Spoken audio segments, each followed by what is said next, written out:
Hi. Oh my gosh, hello, I'm eating. To get their games into the hands of players.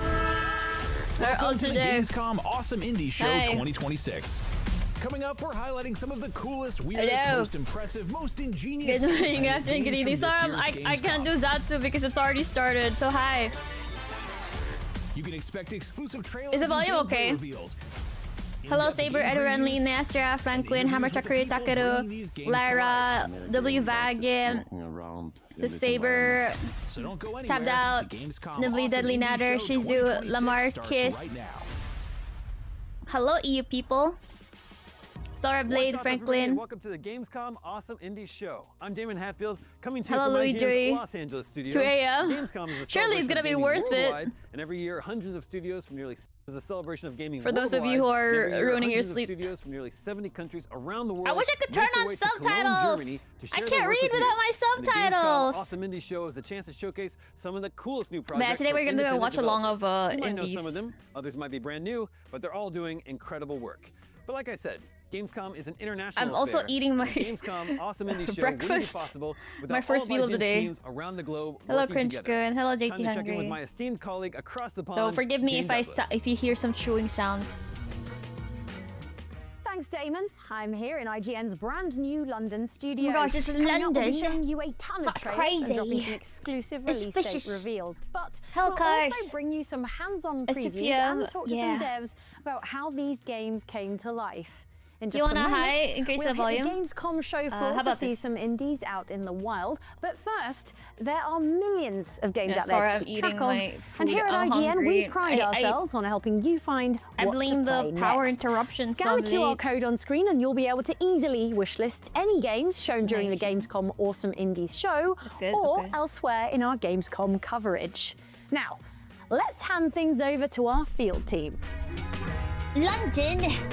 Cologne. Thanks, Jane. You're watching the Gamescom Awesome Indie Show. We're here on the Gamescom show floor, and it's massive and full of incredible video games to play. That's right, and in just a bit, we'll get to play some awesome indie games. But first, it's time for some trailers. These next games take a classic idea and add a whole new spin to them. Let's take a look at our first batch of games right here on the Gamescom Awesome Indies show. YIPEE. Neon Hyperdrive.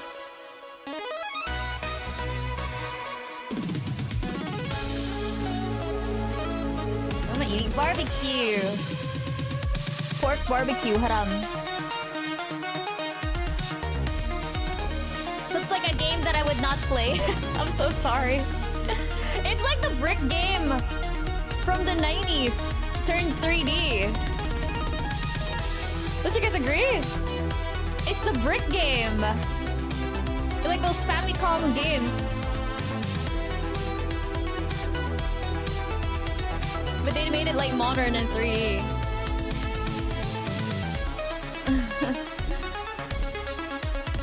Probably like the young ones will like this maybe. The young guns will probably like this. Chronos Script, the endless end. Hello, Ranta. The elevator was great. We'll talk about it later during downtimes of the show. This looks like Metroidvania.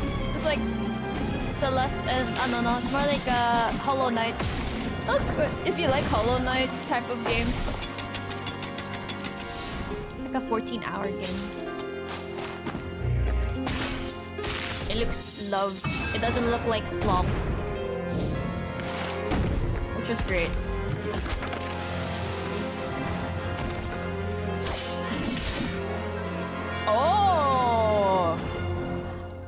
Oh, wait, it's kind of like, oh, wait, that's interesting.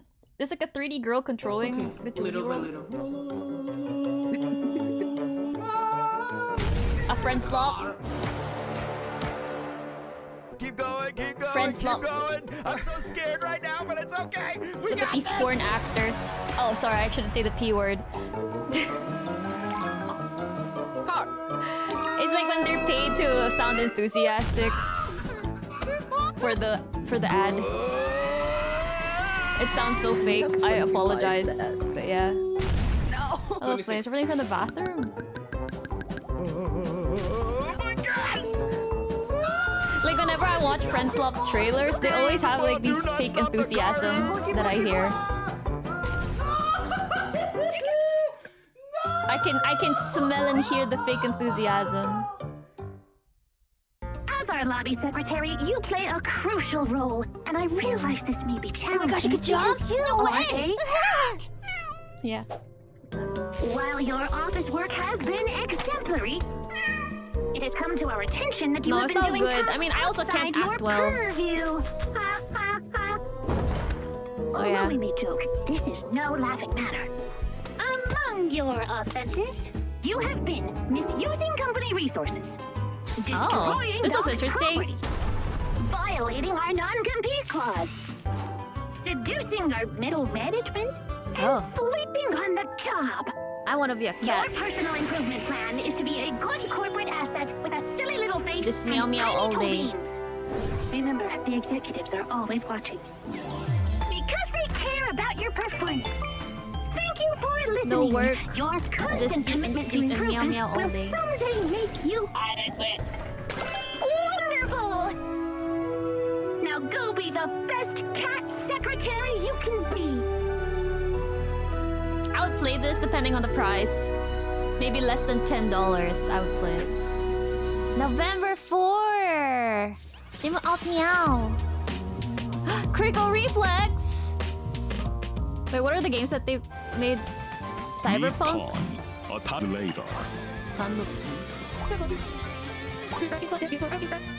The One Matsuri summer? Festival is right around the corner. Let's just say it has seen better Traffic centuries. Room. The pawn gets to work.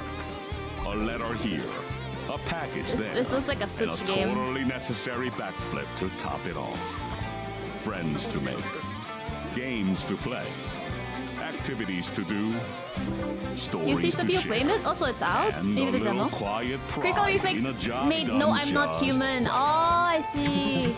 And our pawn, he's ready to make a difference. I All don't it think this is my takes, kind of game. One long summer to fix what matters most. It's like a slice of life, chill, Tanuki Pawn Metopia Summer. type of game. Wishlist now. Political philosophies and making morally great decisions sounds complicated under ideal circumstances, but something tells me it's even harder when you're under lockdown in an apartment building on the Tanuki is eve of a raccoon, I'm world not sure. war. If you're a fan of Disco Elysium, keep an eye on this one. Here's Oh, Glass I've never House. played Disco Elysium, so I don't know. If, on a morning shift, you end up finding 3 corpses House. under your roof, what would you do? Plot 28 Collective. You call the vassals? Nah, there's a war outside. Disco Elysium. They'd arrest you out of caution. You solve the mystery. Good. You won't be alone. Dialogue Your heavy, I party are your see. flatmates. Though, can you trust them? No. Maybe you should run away. But how can you? The fiefdom of London stock is in lockdown. So, Sheesh. let me ask you again, comrade. Apparently if, on a it's a morning murder. shift, you find yourself trapped in a crime scene, what would you do? You got framed or what? Oh, it's like oh no, I think this is a dialogue heavy game as well. Well, you have to read a lot to discover. And fight, I guess. Yeah, it's like single player D&D, true. But you also have to figure out the crime. I've never heard of Static Thread. I'm still up. I see.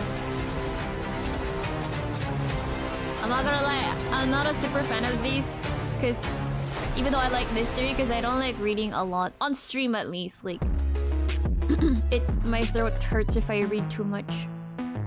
Read aloud. There's a spectre haunting the fiefdom of London stock.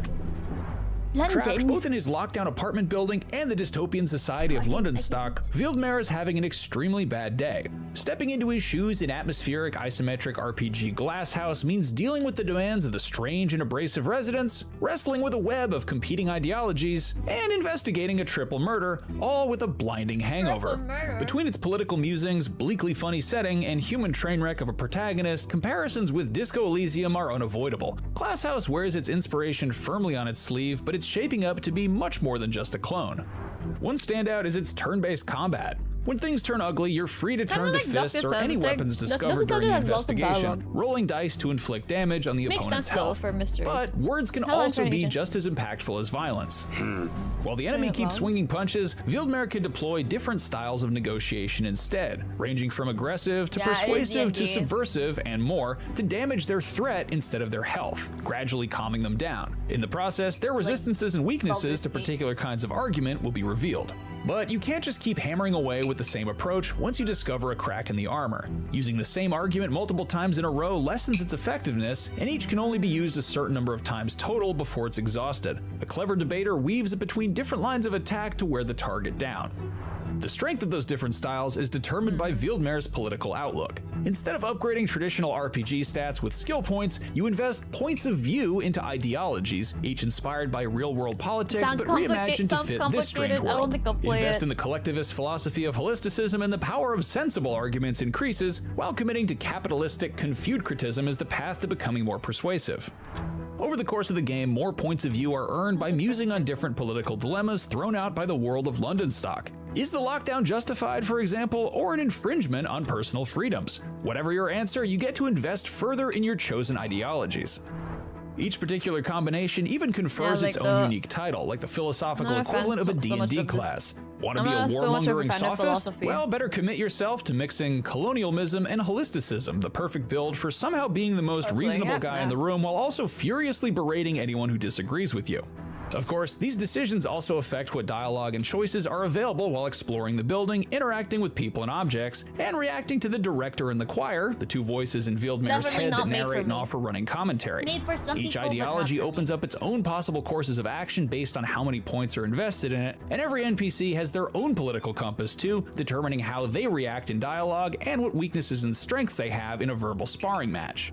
It's not just a load of empty debate though. Even outside of the thorny issue of the unsolved murders, there are all sorts of moral choices to be made. As deputy head of a condominium, one of Wildemar's first responsibilities in the game is to hand out the week's meager rations. Who gets a share and how much, however, is up to the player. They can be greedily hoarded, unfairly distributed in exchange for bribes, or portioned out according to apparent need, and you'd better believe that those that go hungry will remember it.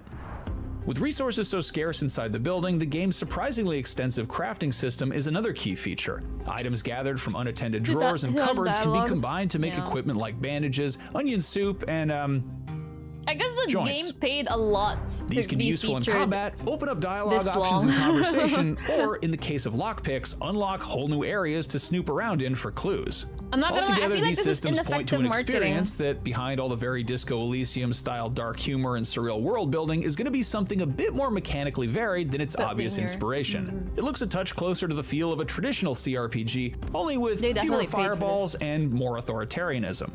It's an interesting twist on the formula and certainly makes it clear that Glasshouse is more than just an imitator. Now we just need to figure out which of the ideologies best justifies unlocking every door in the building and stealing everything that isn't nailed down. It's like information overload. It's pretty bad.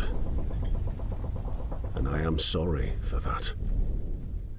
Like, I don't think introducing complicated game mechanics to attract an audience It's time is for more from the Gamescom Awesome Indies show. And wouldn't it be cool if there was a game, a Metroidvania even, about a cannon that thinks it's a sparrow? Well, good news, there is. Let's find out more about a game called About Cannons and Sparrows right here at Gamescom Awesome Indies show. Sparrow is good. Maybe. But I feel like there are games where I go in blind and I end up liking it, even though I thought I wouldn't like it. About Cannons and Sparrows is a Metroidvania action adventure with a little cannon which hatches from an egg and thinks it's a bird. He cannot shoot at the very beginning, so he tries to find its own ways to solve problems. The title, it's a German phrase which means to crack a nut with a sledgehammer, so to put too much effort in something. When I started a new company, I used to work like 20 years in the advertising industry, and this phrase was something I had in my mind when it comes to human resources and night shifts and so on. And so we started to call our company, which we started about cannons and sparrows, to make things differently. But after a while, we came up with the idea to make a game out of some visuals we made. I needed something which is a little bit more for me, a little bit more directly for the audience, and making your own product is something quite new to us. And yeah, this is the main reason to make something for us. This game reflects what we experience. So this is why you play this little cannon in the world and you're a little bit lost. And you always think, okay, now I need to shoot something. You're always trying to go the easiest way, but the game is kind of stopping you. And when we started, we thought, okay, what is the easiest way for us to make a game? And we thought about a platformer. And after we showed our first concept, the people who saw that told us, okay, this have to be a Metroidvania. It's not the easiest way to make your first steps into the gaming development. I created all those characters by sculpting them in VR. I really had a burnout these days.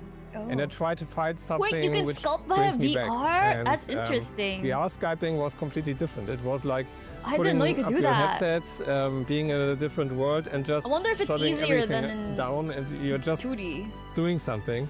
And this brought me back into creativity. I think there's always some spark anywhere. So in my case, it was gaming. It was something I always thought of.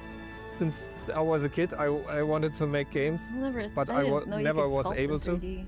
And so the Unreal Engine and the modern, the modern tools are helping me with that.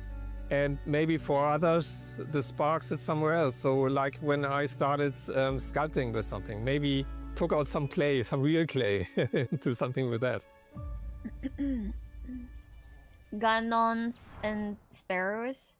I'm here with Nico from About Cannons and Sparrows, and I really, really want to play the game. Can I, Nico? Absolutely, yes. Yes, let's go. Let's see what it's all about. Oh my gosh, it's her YouTuber face. Surprised YouTuber. So I got to play a bit of the demo, and to be honest, that is very, very fun. Like usually, like jumping and all that is not like my go-to games to play, but this one looks so cute. I think the cannon is very smooth to handle. It felt very natural. And also the game dev said that I managed to do a jump that most people don't succeed on the first try. So there's that.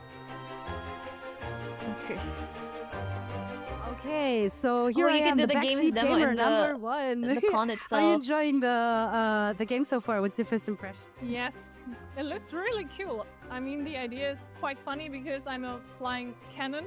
And I'm not yet able to shoot, I think. So far though, I don't see like the difference between other Metroidvanias, aside from it's that was a lot of fun, and to recognize that and your amazing achievement in this game. Like I wonder if the story is great, or there's some special mechanics that makes it different.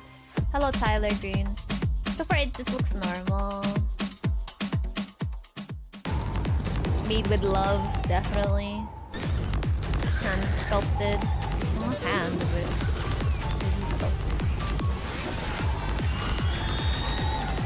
Far, far west. Evil Raptor. Reminds me of what's that game? Borderlands, kinda.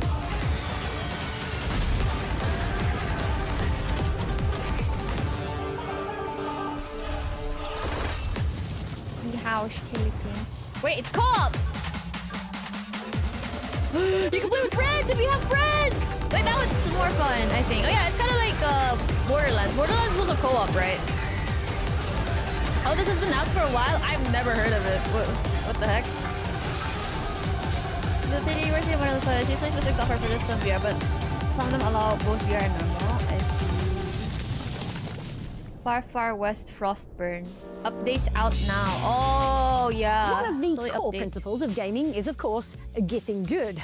Sometimes that's the player's sole responsibility, but many games make that grind more fun through satisfying progression. Whether that's finding new items in a Metroidvania, unlocking new upgrades in a roguelike, or even just earning some XP and assigning some skill points. The next bunch of awesome indies are all about growing stronger. Take a look. Growing stronger. So there's upgrades. Wait, this was like 3D pinball. What the heck? Pinball shooter roguelite? They're literally making our childhood games into 3D. Remaking childhood games into 3D. Nostalgia beats.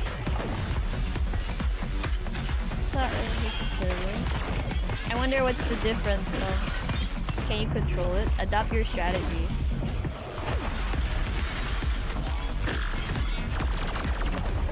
Oh, so you're not a ball, but you're a spaceship, so you can shoot. I see. You can pinball yourself and shoot.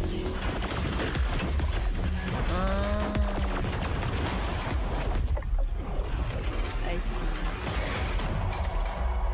I don't think it's my type of game, though. Some games are going to be released. I see. Oh, what's... Oh. Real-time and turn-based combat. Sounds like...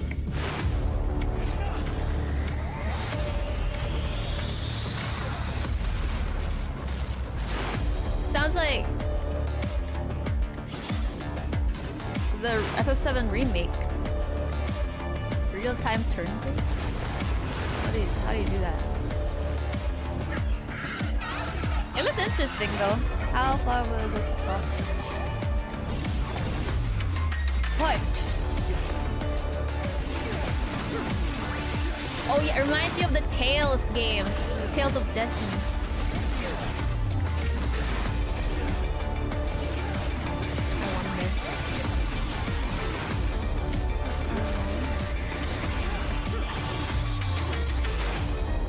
Sakurai Fire. Wishlist now. Okay. Vampire. What do you call that game? What do you call this genre? Survivors-like game?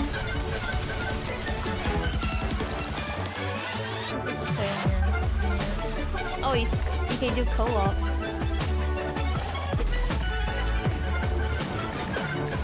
It's not bullet hell, it's like survivors, like vampire survivors. Is that what you call it? It's like Holocure. I forgot the genre. Long ago, there was balance in the world. Now, hunger has crept across the kingdoms. The roads are no longer safe. And in the darkness beneath the roots, a curse is spreading. Road to Canada. Kit, a lowly snail. You were not born mighty. A snail knight? You were not made for this. But sometimes, the smallest of us must carry the heaviest burdens.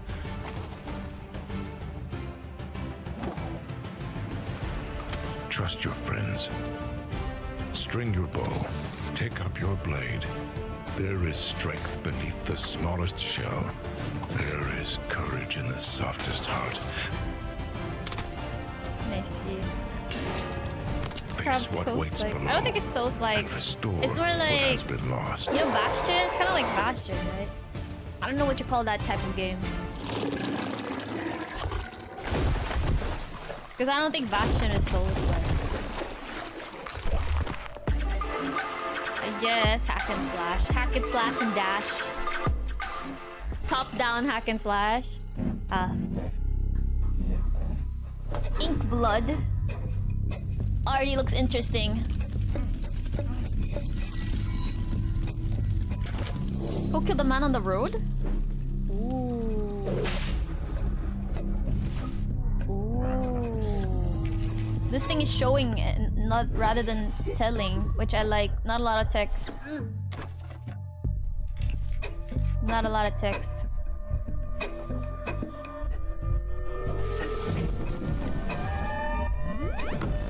I guess it's a puzzle game.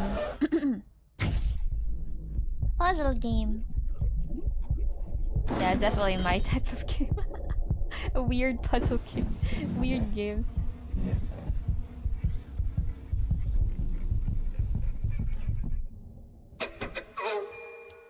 Ink Blood. Man, get released soon. Up next on the Gamescom Awesome Indies show, a first-person horror roguelike about descending into hell, and you'll only survive the horrors that await if you play your cards just right. No, I mean literally, because it's also a tarot-based deck builder. Have a look. Some pooper puzzle games, yeah.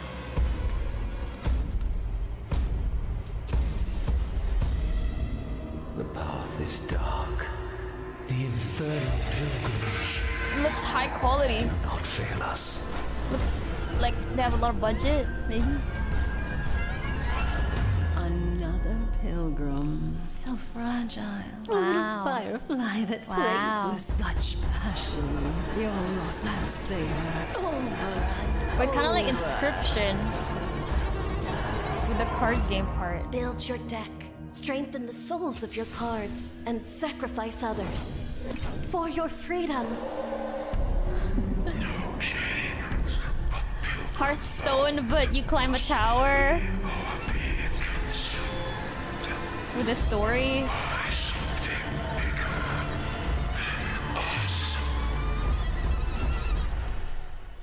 Inferious. Ooh. Oh, preview! Oh, they paid! They have money! They have budget! They have budget! Inferious, a chance at redemption. In this roguelike deck builder, just making it to the card table is a tense scramble for survival. And then it's time to try and outplay a terrifying ghoul who absolutely loves making eye contact. Inferious is a unique combination of first-person horror and tabletop strategy set in a truly unsettling vision of hell itself.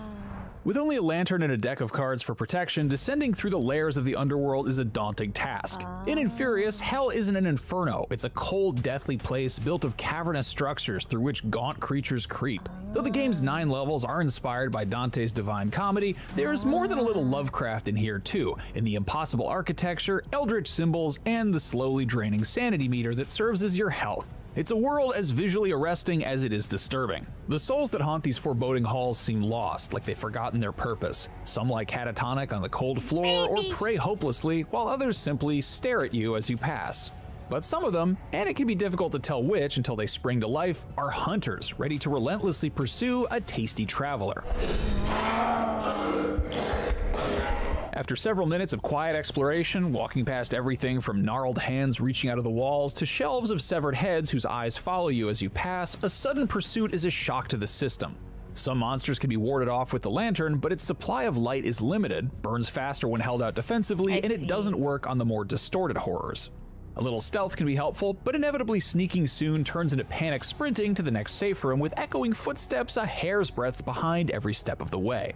Survive these encounters, and the reward is to sit down opposite a creature much like the ones that were just trying to make a snack of you and play some cards. The deck is made up of 2 things, major arcana of the tarot such as the Fool, the Star, and the Wheel of Fortune, which serve as your minions, and stat buffs that can be applied to those minions to help keep them alive and battle the enemy.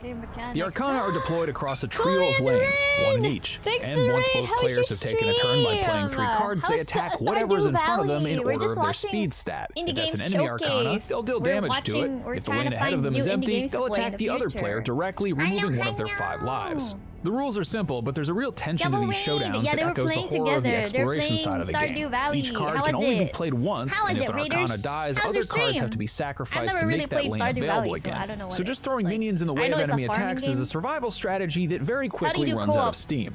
At the same time, if an enemy arcana is able to stay on the board for too long, greedily gobbling up buffs, it can become effectively unstoppable. Anything put in front of it will simply die before it has a chance to get strong enough to even fight back. Preventing that in all 3 lanes is tough, and more often than not, winning the match is its own kind of sprint for survival. If you can't slay an arcana, you can only hope to outpace it, getting enough hits in across the other 2 lanes to defeat the enemy before they can take full advantage of their creation.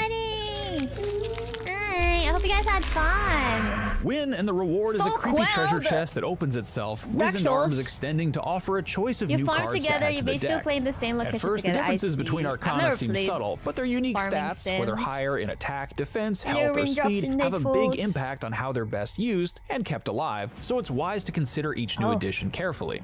The ultimate goal of Infurious is to descend through the 9 layers of hell, treachery, lust, greed, anger, and a few other unsavory themes, and to defeat the bizarre demonic rulers of each one. That is, if you can survive the mutant babies, fleshy spider monsters, and much worse things that stand between you and the card table. Death isn't the end, at least. It's just a one-way ticket back to Limbo, where resources gained during the run can be spent to enhance and modify the cards ahead of the next expedition into the pit. Feels very tiring though, so like, after you rack your brain up playing the card game, after that you rack your heart up because it's gonna be like a horror corridor. It feels like it's gonna tire you out. It is pretty interesting though. It feels like there's not a lot of downtime. I guess the downtime is the card game. A new strategy game. Shueisha Games. Why does that sound familiar? What did they release aside from this? Shueisha Games? Lead your people in a living world and conquer it all. Explore, build, oh yeah, manga! shape the future They of went your from nation. manga to game dev? Every citizen has a will of their own. Your decisions reshape the fate of the world. Last game's name. Isometric mate. It's kind of like you choose diplomacy or conflict. it's like AOE. No two empires are ever the same. Age of Empires. Forge your destiny. Grow your army. Tide of Wills. That's not my kind of game. Micro simulation games. Depends. I have played 3 Kingdoms. Awesome Indie Show. As you can see, there's a giant but it's robot very here at rare for me to Gamescom, like which reminds me of our next game. A fast-paced, twin-stick shooter, 9 rounds rapid, set on a futuristic space station. But before we play it, we'll hear from the team creating it, right? Oh, they have budget. Speaking of connecting with passionate members of the gaming community, cosplay. Gamescom.global is the digital content hub you won't want to miss. Players from all around the world get access to streams, trailers, and exclusive content from Gamescom and the games showcased on the show floor, along with Gamescom shows. It's amazing. And if you want to take up a fun quest yourself, check out Gamescom Epics, our interactive adventure where you can become part of Epi's journey. Through the Gamescom verse, across 7 chapters, new tasks, challenges, and loot await you. Check out Gamescom.global or follow this QR code. But now it's time for 9 rounds rapid. 9 rounds what? My name is Joe Plant. I'm like the director, lead artist, and a dev of our game 9 Rounds Rapid. Top-down shooter. In a previous life, I was lead animator for Fatboy Slim and Iron Maiden.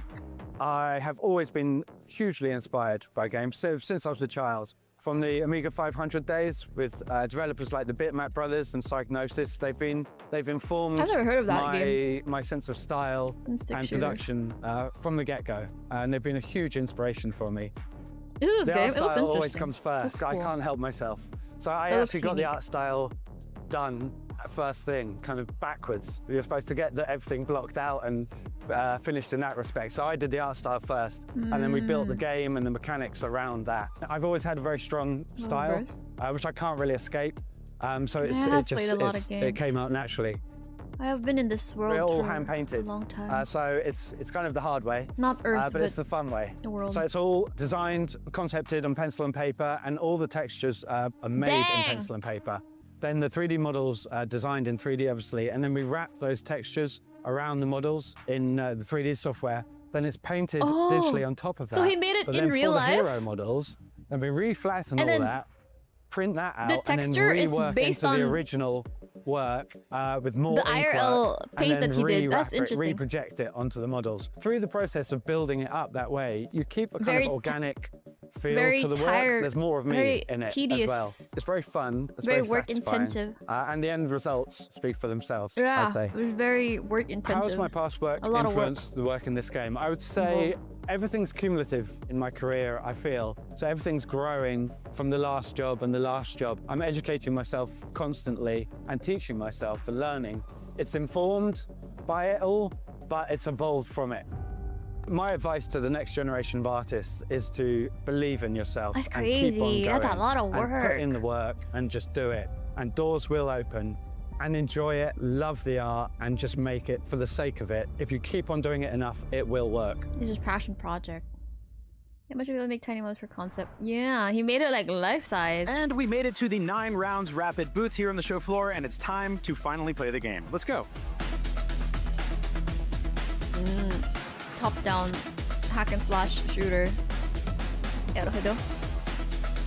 I had so much fun playing that. That is incredibly tense and challenging, and I almost died like 50 times, but I kept going, and I killed everything I could until I couldn't. That is exactly the kind of game I love. It reminds me of Smash TV or other old school arcade games I used to play, twin stick shooters. It just feels great. The weapon upgrades are awesome. I love the art direction and the robot enemies and everything. It is exactly what I want to play more of. But hey, I should probably let other people play this game too, so let's go see what the folks at Gamescom think of it. I really can't act like them. Like, if you ask me to glaze something, it's really difficult so you for me. just played through the To 9 sound rounds genuine. rapid demo here If at I didn't Gamescom. enjoy What did you it think of the genuinely. combat?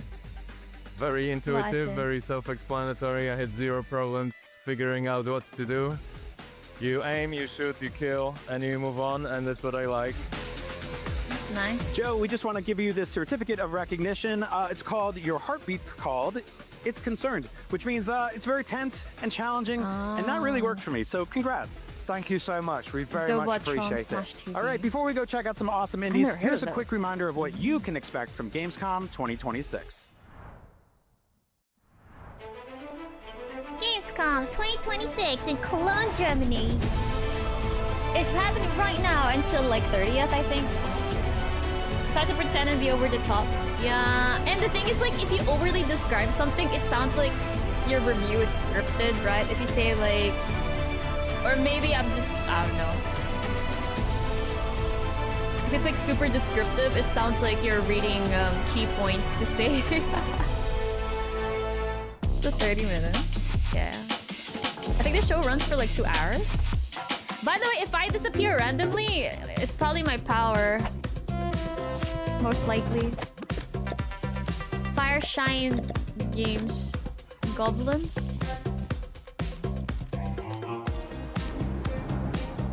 Food Truck Empire. I guess it's like a food truck simulator.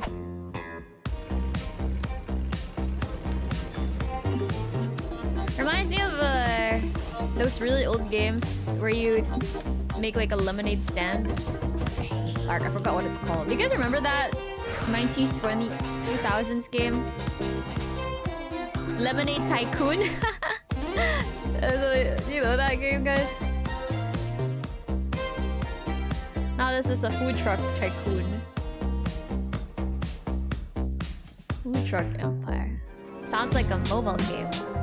There are countless artistic mediums that can be used to tell compelling stories or deliver those stunning Flash visuals. games, old but Flash one thing games. that makes It's called games literally truly called unique Lemonade is their ability Tycoon. to turn players loose in a It's an whole self-contained executable, though. microcosm they can explore on their own. Up next, we're checking out a few awesome indies that we can't wait to explore for ourselves. Take a look.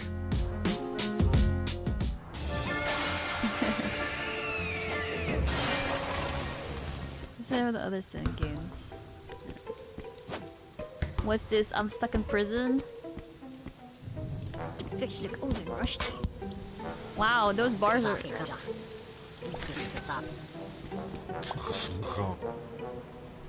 This game looks like my type of game. This game looks like my type of game. Something I would play, I think. Pile Goblin. Papa series. Oh, like the Pizza Papa.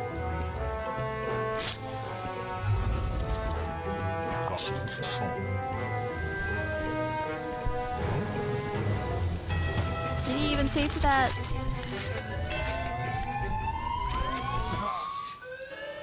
Oh, you got caught. Toiler. Oh. September. That's next month. I'm gonna check this out. Area Briguria. In Cairn, you ascended Mount Kami with Pro Climber Ava, exploring its secrets and pushing your climbing skills to the limit to reach the peak. Now it's time to see how Ava and Marco train for the mountain.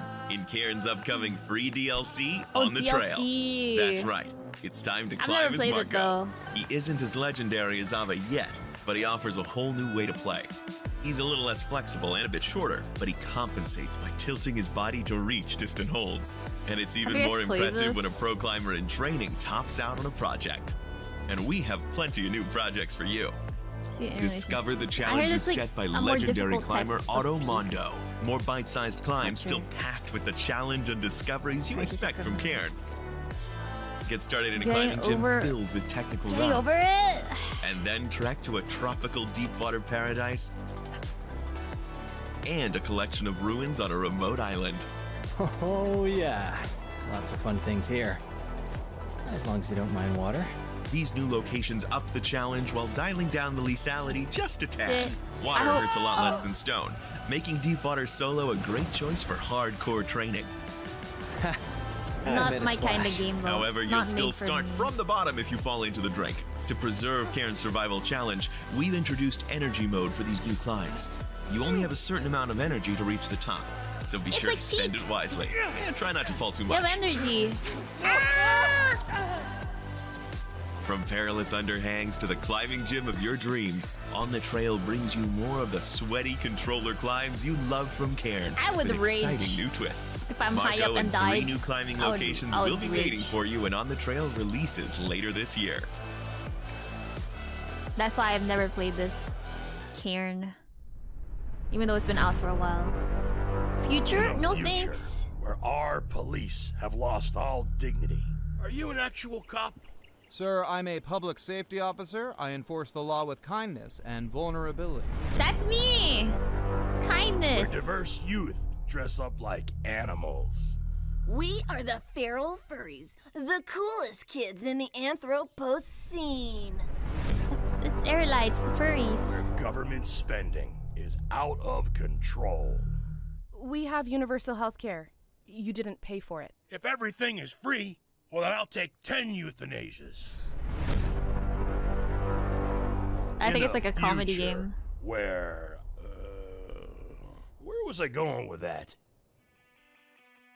Open world narrative game. It looks interesting. I might try this out. Last quest list. Before you die, you have to eat a real steak. Hell yeah. Smoke a cigar. Appropriate. Drink a Coke. Oh, I miss Coke so much. Drive a combustion engine car. Ooh. Get into a fist fight. Oh, I always wanted to do that. Oh, are you an old guy trying to live out your life? Future? No thanks. I guess that's it. Yeah. It's interesting story-wise. Dusk Fade. Not. Weird Beluga.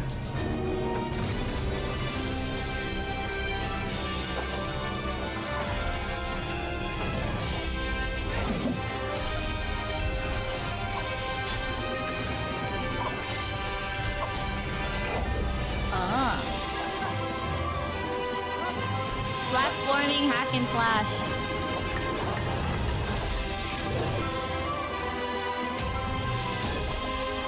Using a sword.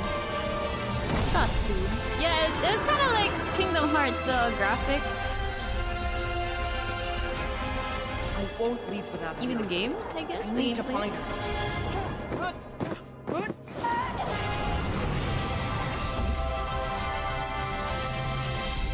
It even looks like Sora with the blue eyes, brown hair. So much critical reflex. Welcome to System 60. You've been hired, which means that in this training video, you'll learn everything about your new workplace. Your primary responsibility at System 6D is testing our new products and identifying any possible bugs. You'll be using our revolutionary geometry testing system. The bugs can be found anywhere inside. So we're a bug tester. Be very observant when traversing virtual landscapes. But thanks to the world's first fully visualized bug detection, even a brainless mannequin has a chance at success, which means so do you. While System 6D is a technology company, our greatest asset will always be our people. Guys, how am I supposed to work under these conditions, huh? You can look forward to free lunches. Join our friendly team. Together, we can make Geometry OS the shape of the future. Okay, this one looks interesting. All you need to do is answer the call. After all, we've already hired you. That one looks Back in interesting. 2010, the release of Limbo revolutionized the Name written all over platform. it, yeah. Since then, games like Inside, My Little game. Nightmares, and Reanimal have explored shadowy new corners of that particular subgenre. Our next Never awesome hard indie work. has similar vibes, but features an extremely novel mechanic that should majorly shake fill up my gameplay. 7 TV list. Here's a look at 4 AM right here at the Gamescom Awesome Indie Show.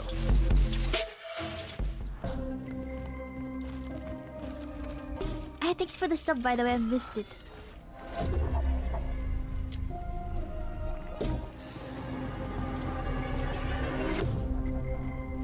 Stealth? I'm really bad at stealth. Oh, you make the platforms yourself. So it's like stealth puzzle. Interesting. Interesting. It's like a Little Nightmares, yeah. Oh, true. It's literally like Little Nightmares. Puzzle and hiding. Actually, Little Nightmares barely got puzzles. Just barely got puzzles. This one is more puzzly. Yeah, it's like Limbo. Ah! 4 AM. Demo up now. Oh, it's interesting. Demo. I don't really like playing demo because it feels like I get the C word. I get cucked. I want to experience the whole thing.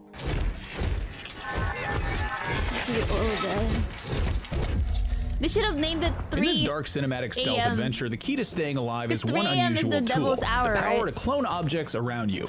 4 AM's bleak atmosphere and striking visuals draw inspiration from Limbo and Inside, but at the same time, this ability to copy and paste reality gives the player a much higher level of agency to find their own creative and unique path through the game.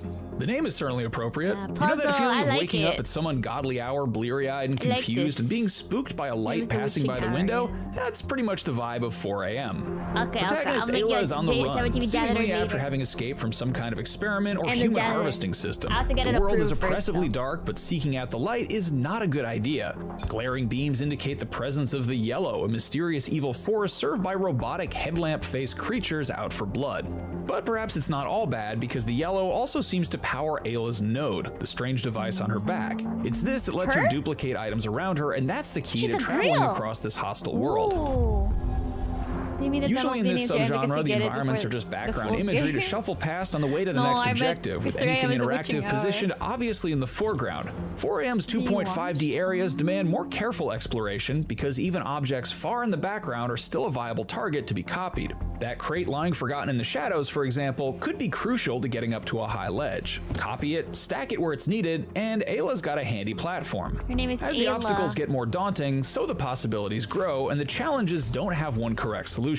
With a full physics engine and the ability to copy a wide range of objects and place them wherever you want, creative players can find their own unique ways to progress. I feel like this is gonna be Where one released person builds a carefully balanced Q4 bridge of planks, another might 2027. improvise a makeshift staircase of crates.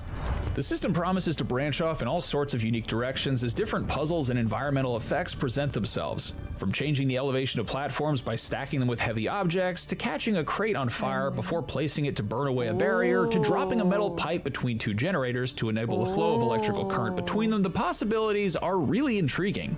And that same spirit of improvisation extends into the tense encounters with the minions of the Yellow. Ayla's no match for hulking spider robots, so stealth and speed are key. Duplicated objects can provide something to hide behind, for example, and enemies react to sound and motion, so a crate dropped in the right place can be a clever piece of misdirection. What's really compelling is that at the same time that these elements grant the player much more agency than in other cinematic side-scrollers, they also seem to enhance the feeling of vulnerability. Instead of triumphantly finding the one correct solution, Ayla is always scrambling for an improvised way through, her wobbly constructions often collapsing behind her as gravity takes hold. When she escapes from a mechanical monster, it's by the skin of her teeth, sprinting for safety as stealthy plans start to fall apart. There's no sense of safety to be found here, and studying the environment for possible tools only highlights how vast and mysterious the looming backdrop is. Ayla feels tiny and defenseless as she scrambles past strange architecture and along empty roads. I want to see what she looks like. I'm curious. What exactly happened to this seemingly crumbling civilization is deliberately mysterious, with a story that, as in 4AM's inspirations, seem to be told without any dialogue. There are hints of the Matrix films here as well, with humans hunted by machines and held captive en masse in glowing pods. Does that suggest this is another tale of technology gone awry? And just as there's a focus on player agency and the puzzle solving and stealth, the narrative too is peppered with important decisions, as Ayla happens upon different events playing out in the world, such as discovering a cage full of freshly captured people like herself, kept locked by a nearby device. She can choose whether to pass on by or to put herself in danger by intervening. I've been pronouncing it wrong my whole life. It can sometimes feel like there's nothing new to see among Limbo and Inside's many imitators and successors, but 4AM makes one of the most convincing pitches of recent years. Dang. Alright. Dang, okay. My whole beep years of living, I pronounced it as Ori. Today I learned soft source. Whoa, come on! Or maybe not. I was like, wait, this one looks interesting too. Games are educational, so true. I learn something new every day. You've used both pronunciation. Don't use the word often enough, you forget. I see. It looks like a Fire Emblem-ish.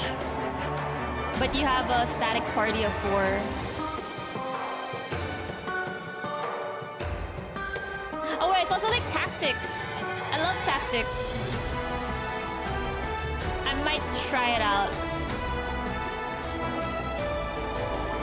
I haven't had a chance to hear it yet, yeah. And nobody has corrected me my whole life. Probably because they just think that it's a word that they don't know. They don't know that I'm talking about. Alright. Awesome indies show. The world can be crazy and confusing and so loud. So sometimes what you gotta do is you gotta play something really relaxing and calm. Evilus. Luckily, that's exactly what our next game's Note Tract is all about. So let's learn more about how the game was made and play it ourselves. Let's get out of the sun and into the cold. I also play the tactics and yeah, I love them. I crave for more tactics Victor, games. And I made the game Snow Tract, which is a simulation of you just being a kid during winter in a beautiful landscape. And you can roam around, explore, and play around with your friends also. Being a kid for me is you're being driven by your curiosity. So you don't have any demands on you from the outside. You're just like, oh, I want to go that way. So that's the game I wanted to make. Open world? That's not my kind of game. To have it around actually never you being a kid. Yeah. I think I've always liked open snow world games are and how not light made falls on snow. Made for me. And I'm inspired by a lot of other things like sci-fi and those things I've done for work. But for my own game, I wanted to do just nature. So I moved up north to like almost Swedish. The polar circle. You just kind of walk around in environments like these and make tracks and destroy snow and stuff. When you go to a small community like that up north, you become friends with kind of your neighbors, and they were very surprised. I was like the talk of the village. They were like, there's some guy moved up here, and they could see me recording sounds outside, and moving up there has been like a journey to find sort of calmness. So like in the game, a place to kind of unwind for a bit. I found that it's actually a window where you see in to the river below. To me, winter is one of the seasons, right? And I think humans, we also have seasons where we go in and reflect on things or rest for real. And I feel like we're not always doing that in our culture. Like we're always on all the time. this is a game a lot about reflection and sort of rest and all those kind of aspects. Yeah, definitely not made for me. I wanted to see if I could make an environment or a space for you to be in without me giving you points for it. Like if I remove the points, would you still want to be in the environment? And not anti-game, but a different type of project. Seeing how nature is up there has been really inspiring. And then surprising thing was also with sounds, like the absolute quiet that you can find up there. And it's not like if you have headphones and it's quiet like here, it's quiet like all the way to the horizon. I think caught my attention. That's been really cool. And there's a lot that I am looking forward to. I did not There's good take things note, though. if you Maybe have a I connection to a place also. Okay, now I'm gonna do it now. I've been moving around. I really like that experience. But I also do you guys remember which games things you were could those? really value in the place you come from. What's the yellow game? I'm interested in that. Forgot the title. Oof. Out of the sun, into the cold. I've arrived at the GameStop for Snow Tract, and we're gonna check out the game, see what the hype is all about.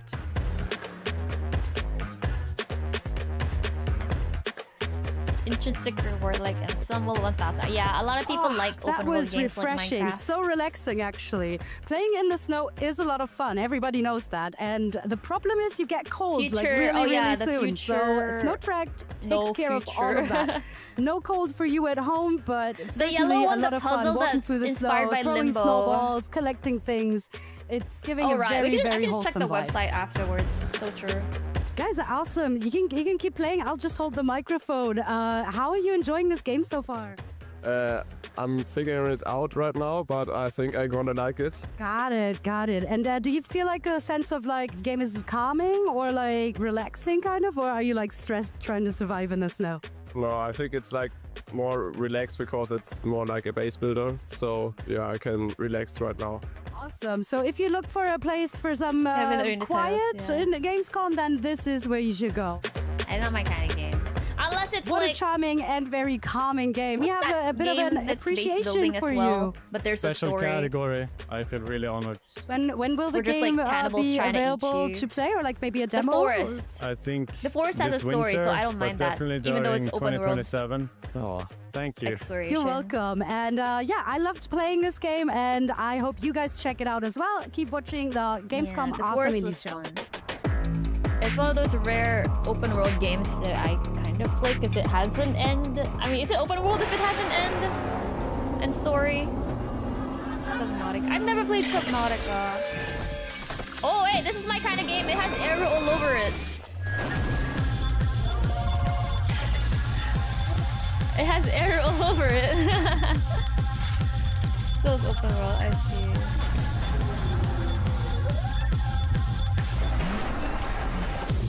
Eru game.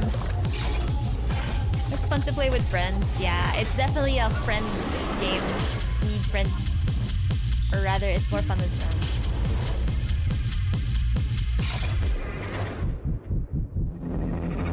It's kind of like the buckshot roulette and the gamble game. Forgot the gambling game. Definitely has those vibes.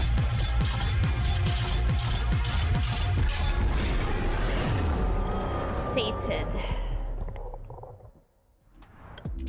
You know that gambling game? Up the slot next on machine the Gamescom game? Awesome Indie Show, a look at some games that are trying new things narratively. Maybe that's telling a story unlike anything we've heard before, or maybe it's dealing with familiar subject matter, but told in a whole new way. Yeah, Clover Pit. In either case, It looks they like are Clover well Pit, worth doesn't checking it? out.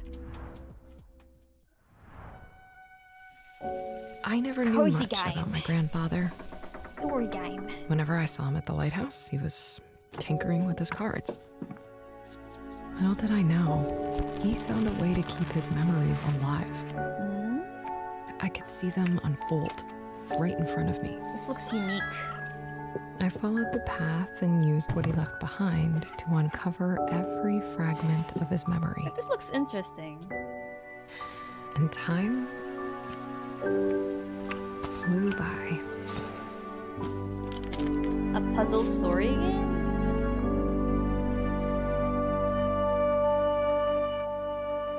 All these stories made me feel like a child again. Card story game? I'm glad he kept them for me. Wherever he is now. Deck of memories. It's aight. I'm interested, but not super.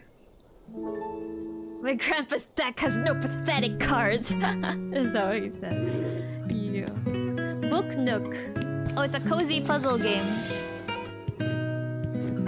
I like puzzle games, but if it's too easy, it's not my kind of puzzle game. I was like, what am I playing? Am I a 5-year-old? Book Nook. Mixing card game. Agni, Village of Calamity. Is that a real person? Wait, no, it's not. Wait, why does it look so realistic? That's crazy. I thought it was real for a second.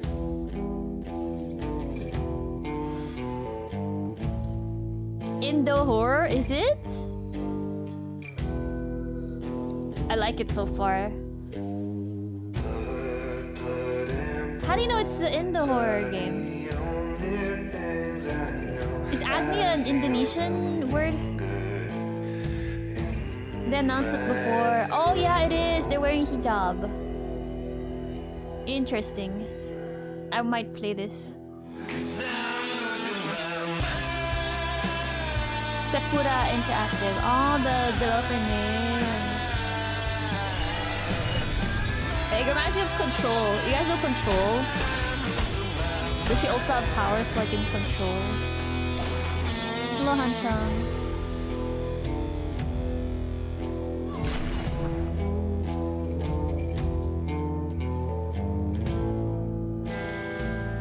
Yeah, it's like Control, right?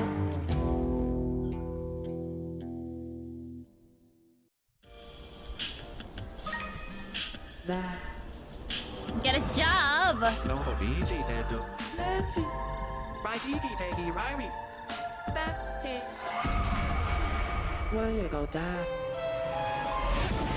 Why can't they just use normal English? Why do they have to use the Sims language?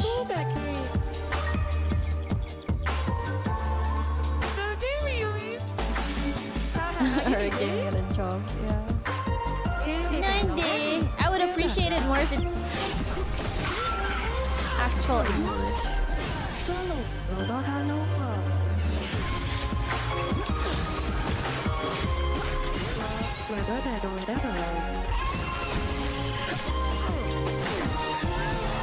I wonder why they went for Simlish. Can't have voice actors. Look who's saying the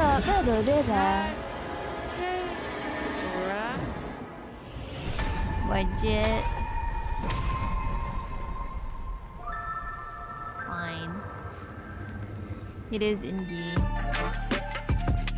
Fireshine Games.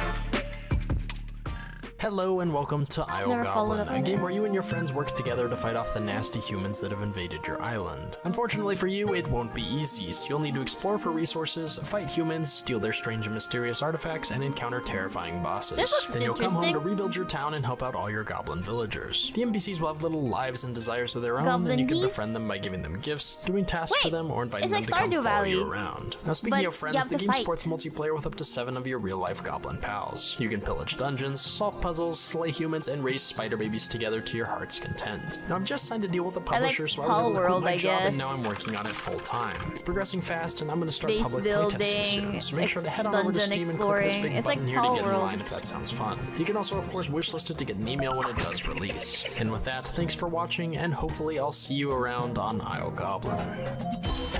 Gobdew Valley, but you also fight. You don't fight in Stardew Valley, right? I don't think you fight monsters in Stardew Valley. There are plenty of games that involve solving puzzles in haunted locations, and lots more that let you dabble in building renovation and interior decoration, and even a few games that feature interactive musical numbers. But as far as we know, there's only one game that includes all the above.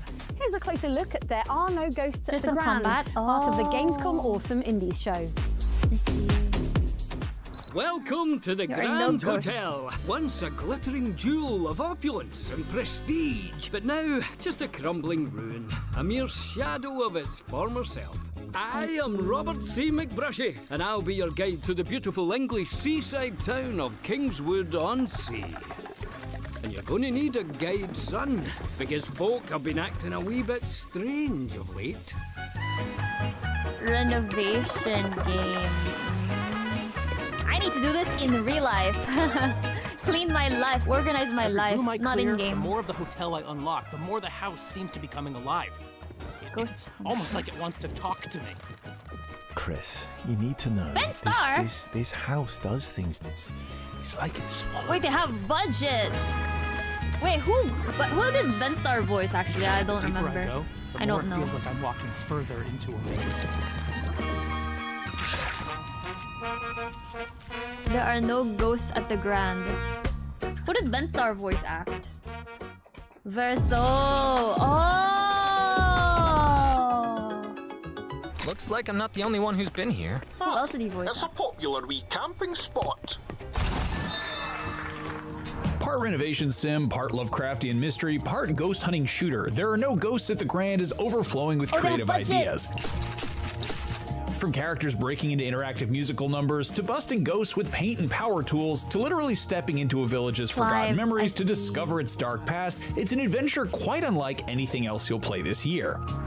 American Chris David inherits a rundown hotel in a fading English seaside town, but there's nothing conventional about the way he goes about restoring the building to its former glory. Rather than using paint rollers and a power drill, David is handed a set of high-tech decorating guns. They even come with a cheerily annoying onboard AI that's desperate to tutorialize the process no matter how much he protests. The sandblaster scours away old wallpaper, smooths rough surfaces, and obliterates unwanted furniture. The power spray can instantly apply a new coat of paint to a room and somehow even shoot out wallpaper and new floorboards. Objects can be moved around with the furniture, which can also instantly summon up everything from beds to chairs to pianos, and the turbovac sucks up any loose debris, from fallen leaves to bits of broken furniture, and where needed, ejects it back out again too. With such an impressive arsenal, renovation is quick and easy, especially with how forgiving the game is of the little details. It'll automatically fill in the edges of a wall once the majority of it's been painted, making for a pleasingly gentle experience that's simple, but with plenty of room for creativity. Certain rooms and areas offer a specific set of challenges to complete, such as fully clearing them of debris, putting up a fresh coat of wallpaper, and fixing all the wonky hanging portraits. Might try this. There's pleasure to be had in carefully picking over the room, searching for all the little elements that need fixing. But equally, if you're feeling less patient, each gun has a scanner that highlights objects you still need to use it on, allowing for a quick speed run through the tasks instead. There are even little puzzles to discover and solve as the decoration work goes on. A set of seasonal paintings, for example, offers a reward if rearranged back in the right order of spring through winter. But beyond the hotel, there are much bigger mysteries in need of investigation. Progressing through the story means meeting the colorful locals, exploring the village and nearby islands, and getting to the bottom of a supernatural mystery involving ghosts, Lovecraftian monsters, and an eerie black slime. I think I've discovered where the weird black slime on the beach is coming from. Oh, so you mean it's not leaking straight from hell? And the best part? Much of it is delivered in musical form. Exactly why the local inhabitants are so prone to bursting into song, we couldn't tell you, but it's a charming way to learn more about their personalities and the village's plight. Thankfully, the musical numbers don't grind the game to a halt, often accompanying the action rather than simply being a cutscene. You even get to join in certain parts, picking dialogue choices that both change the lyrics of the verses and affect how characters feel about you. There's also romancing. It's not all song and laughter though, and soon things take a darker turn. During a trip to an island that could be the source of the black goo, David gets stranded, and though the decorating guns are handy for creating a comfortable camp, when night falls, the supernatural creeps in. A strange black cat follows David and reveals it can talk in an Australian accent, because why not? Sorry about that, mate. I'm just looking for the dunny. While ghostly figures waver in the air and strange monsters emerge from the shadows. It can be genuinely unnerving despite the game's otherwise cozy feel. One sequence involves a swarm of creepy shape-shifting chairs, which could change the way you look at furniture forever. It's right about now you realize how versatile the decorating guns really are. A leaping monster can be put down with a shot from the sandblaster, while an invisible spirit needs to be sprayed with paint to be revealed. And yes, of course you can suck up ghosts with the vacuum. They might just be the key to getting some answers too. Exploring at night reveals strange floating memories, windows into moments in the past, but they can only be accessed by making the area around them match how it used to look, so before long David is discovering classified World War II secrets and dark Lovecraftian truths by moving around furniture, cleaning up junk, and arranging books back onto their shelves. A tidy up and a fresh coat of paint really can solve any problem then. And as the game progresses, that philosophy is applied across the whole village, and you're tasked with renovating shops and residences all around the semi-open world. A place for everything, and everything in its place, including monsters from beyond our mortal world. What could be more satisfying than that? Don't look so smug. You're trapped here too. Australian animals. Kind of crazy. Rest in the living waters. Fear the word and rejoice with trembling. Being and becoming. Where are we? Hell would be my best guess. It's another Metroidvania. It is the faith with a story. Don't you know? All change is progress. What is that? That looks interesting. Another story ends, just as I had written What is it called again? Here, remind me. Two nameless aspiring martyrs, one for faith and one for mankind. Let us see whose death will do more for their convictions. There are no ghost background. Be not afraid. I will be by your side every step of the way. The retro area at Gamescom 2026 is full of nostalgia, and up next is a modern retro game that not only celebrates our love for classic gaming, but also has its own little secret. I'm heading to the Gamescom indie area to check it out, but before we get there, let's learn what this retro roguelike with a twist is all about. I was inspired to make this game by a very personal story of mine. Growing up, I had a very close friend, and the way that we bonded, the way that we shared our time together was playing video games. Every weekend, we'd rent a new game from our local Rogers Video or Video Update, and that was just what we did. It's what we talked about. It's how we built our friendship. And unfortunately, shortly after high school, this friend of mine, he passed away. Oh my gosh. He got ill. There was really not much we could do in the time that we had. And about maybe 10 years after that, I was back at my parents' house and I was going through my stuff in the garage, my old stuff, found my old video game consoles, and I started hooking them up and playing them just for old time's sake to see what I had, go down memory lane. And his save data was still in those games.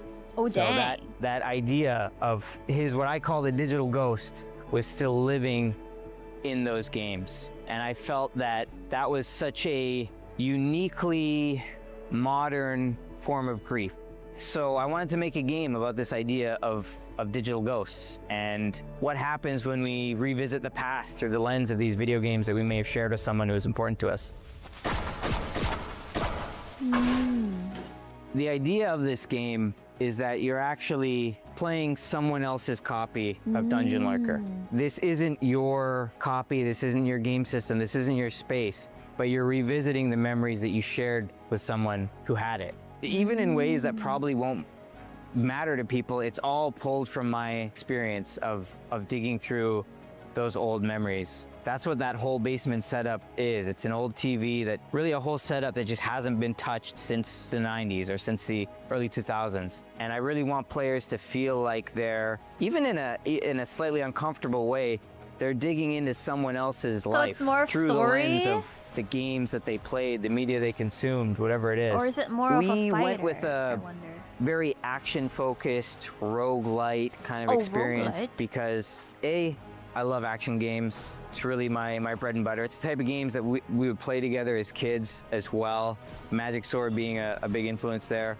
But also we want players to really feel invested in the game world, really drawn in to a point where they might even be totally taken off guard or surprised by what happens with the rest of the game. When a game has an overarching meta-narrative, sometimes the gameplay can be very simple because it's more focused on the story. Yeah. We want a game that you can really sink your teeth into. It's got pretty intense, more methodical combat, It's a little more arcadey in its design. The story here is really what inspired it. Yeah, I think it's more of the we're action. very passionate about the design and the game experience on its own. He said he wanted us to enjoy the game, so... I think if my friend was still alive and he got to play the game, I think he'd enjoy it. I think he'd dig it. And I would hope and I would believe that he would appreciate it, because I mean there's a lot of stuff I didn't get to say to him before he left. And in a way, this game is a way for me to say some of those things. Interesting. Might try. Well, I've made it to Dungeon Lurker here on the Gamescom show floor, and it's finally time to play it myself. So let's do that. Especially if it, like, the story behind it is interesting. Hopefully it's not just focused on the actual game. So yeah, Dungeon Lurker is awesome. I'm so glad I got to play it right here at Gamescom. The art direction is so cool. The combat is really fun and challenging, and it's packed with secrets that I just love. Little Easter eggs from that era. Being able to pull out and see the living room and flip through a manual that has actual handwritten notes in it just reminds me of the era of video games I grew up playing in with my friends. So it just makes me really happy that this exists. I cannot wait to play the full version of Dungeon Lurker. Well, that's what I thought of Dungeon Lurker, but let's find out what someone at Gamescom thinks about it. We'll see. So Bjorn, you're playing through the Dungeon Lurker demo right here on the Gamescom show floor. What do you think of it? Oh, it's fantastic. Like, it has really great beat-em-up influences for an action game. So enemies actually swarm you, play intelligently. I'm interested to see where this goes. Yeah, me too. I'm a huge fan of the sort of very crunchy, grimy pixel art aesthetic. The way the camera is kind of panned out a little bit and on this angle is really smart. And yeah, all the bells and whistles kind of underneath the hood of like hopping into the manual, seeing the living room, all that stuff is such a nice touch. Also, the creature design is just amazing. I mean, whoever came up with the idea for these arcade cabinets, like, needs to get the raise. It looks great. Alex, thank you so much for having us here and letting us play Dungeon Lurker. It's awesome. We actually want to give you a special recognition. It's called Watch Out. This one's got a secret, and I think it has quite a few, in fact. Yeah, definitely. Thank you so much. I'm interested in the secrets. Awesome. Well, thanks for having us, and we can't wait to play more Dungeon Lurker. And those are just a few of our favorite awesome indies here at Gamescom, but there are so many more games here. As you can see, tons of gamers are on their way to play more awesome indies right here on the show floor. So you should come down here to Gamescom yourself and get your hands on those awesome indies. Thank you so much for watching the Gamescom Awesome Indie Show, and we'll see you on the show floor. Bye. It's over! I thought it was 2 hours. Apparently it's only 1. Let me check. And I hope I don't accidentally eat anything.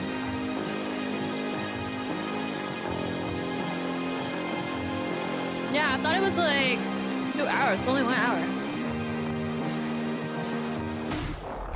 Let me see.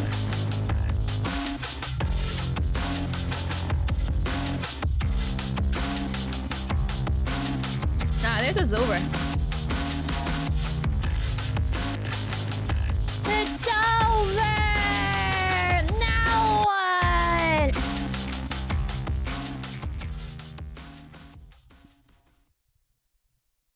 Let's go back home, I guess. There are a few interesting ones, yeah. I noted some. I'm also gonna check out the website and see the list that I didn't get to. Probably a better way to do that, but oh my god, did they raid somebody? Oh no, it's just I got redirected to a random streamer. And there were some interesting games. Hold on. Hold down.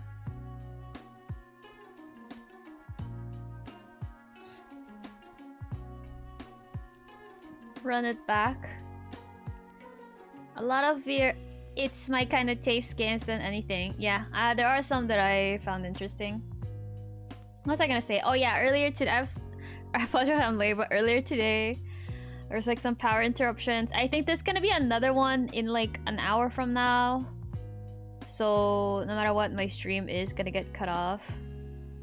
So yeah. Yeah. What was I say? Oh yeah. I know some of you guys misinterpreted it, but I was not stuck in the elevator.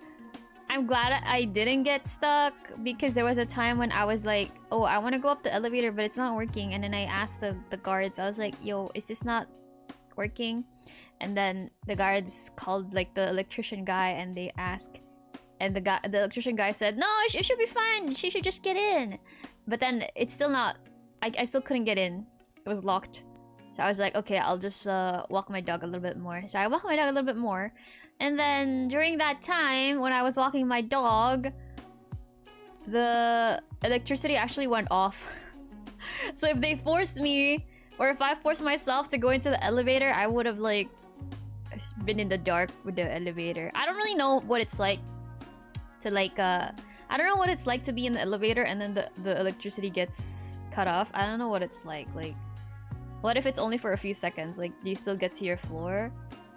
Right. Elevators are scary. It's like, what if they just break? But I know they have like some safety mechanisms that even if something breaks, it would like not make you fall far. I know they have safety mechanisms like that, right? But it's still kind of scary. Yeah. I'm trying to nerf you. Trust me, bro. Yeah. But after that, I managed to get back up to my room and I'm here. It's fairly high up on the list of fears. Yeah, I think I'm just scared of dying. Ugh, it's scary. Doesn't an elevator get really hot when it shuts down? It does? If only you guys saw I was stuck in there. No, I wasn't stuck. I was stuck outside the elevator. I couldn't go down. I mean, I could take the... whatchamacallit? I could take the emergency staircase, but I don't want to subject my dog to a long staircase, especially since he's old. And I also cannot carry him while walking down the beep flight of staircase. It's really long. I live kind of high up, so yeah. I'm also old. I can't subject myself walking down and up the emergency staircase for that long. So yeah, I'm old, guys. I'm old and fragile. My dog is also old and fragile. And my dog is so heavy. He's like... How heavy are you? He's like 8.5 kilo. He's like 8.5 kilo. My arm's gonna hurt. Is it to say could try carrying? No, he's like 8.5 kilos. My arms get tired. And then I have to like balance myself to not fall off the stairs. Because it's kind of hard to look down while you're carrying your dog. So you gotta kind of watch your step. So I can only hold him with one hand while I hold the hand railing with my other hand. It's a little dangerous. And then sometimes he gets uncomfortable while I hold him. So yeah. He's a big boy. He's a big small boy. He's a heavy boy. It's a metal box with no active ventilation. Oh, yeah. You're scary. I could suffocate, definitely. Your mother and sister got stuck in an elevator once. You thought it was hilarious. They did not. How long were they stuck in there? How long did they get stuck? Did they not run out of air? Coworker was stuck in between 2 floors in an elevator for an hour. In between 2 floors? In an hour? They have a 24/7 on-call support team. The operator sounded more worried for him than he was. Did he have air? He's a chunker. Yeah. An hour or 2? That has never happened to me and I hope it doesn't. I'd be like, ugh. I'd be calm, but I easily get, what do you call that? There are times when it's really difficult for me to breathe, especially if it's very humid and hot. And I feel like I'm gonna run out of breath and pass out. So I can't be in those situations. It depends on the location, because if there's no power, then sometimes ventilation doesn't work either. I see. I found a website that just lists out what was announced. They all just want you to watch the stream again? Oh no. No. Okay, I missed some of them, but I'm sure I'm gonna remember them when they come out in the future. Claustrophobic? No, it's not being claustrophobic. It's just I don't know, like sometimes let's say we were in a venue, me and my parents, and the venue's AC does not work. The venue's AC does not work, and there are some fans, but it doesn't reach me. And I feel like it's really, really difficult to breathe, probably because it's hot and humid.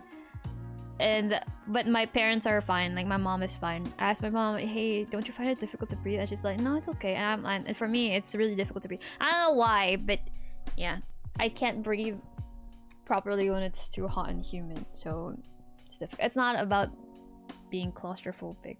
I don't think I am claustrophobic, at least. Hello, Chestnut Laddie. Yeah. Gamescom site has a section for indies by category, but it has way more things than what was in the stream. Anyera Hodor. Okay, well... now what? Ba-da-da-da-da-da.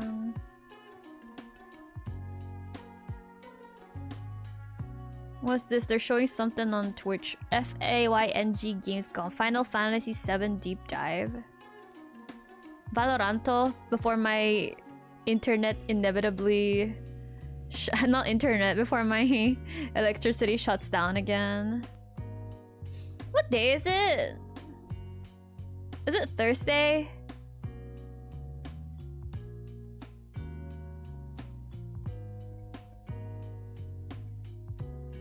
I thought it shows you and saw that you want to look back on. There were a few. I forgot to list them down earlier. I only listed like half of them. Hello, Lamaris. Yeah, we're just chatting. We're just chatting. Is that sign it? Should I play one Valorant game before I end?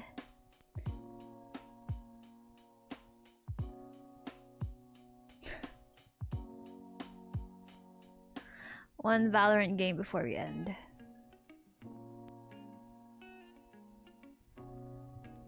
No, only one, because my electricity is gonna get cut off in exactly 1 hour from now. Steam has Gamescom page in the front page. Oh! Does it? Oh yeah, it does. Heart of Gaming in Cologne. No way the power goes out while I'm in game, right?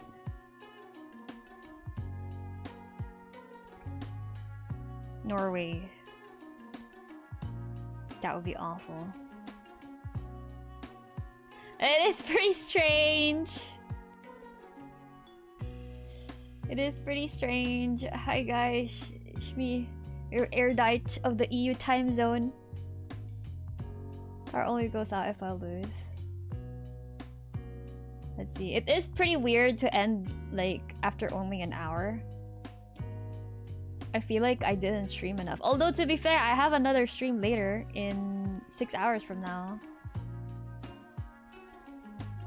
So it's not like I didn't stream enough. You feel me?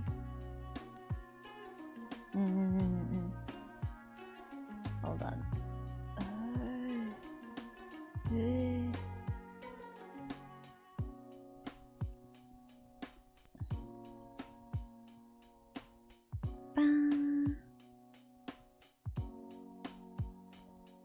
Yeah, don't miss me too much, gosh. I'll be gone for 6 hours. It's kind of crazy.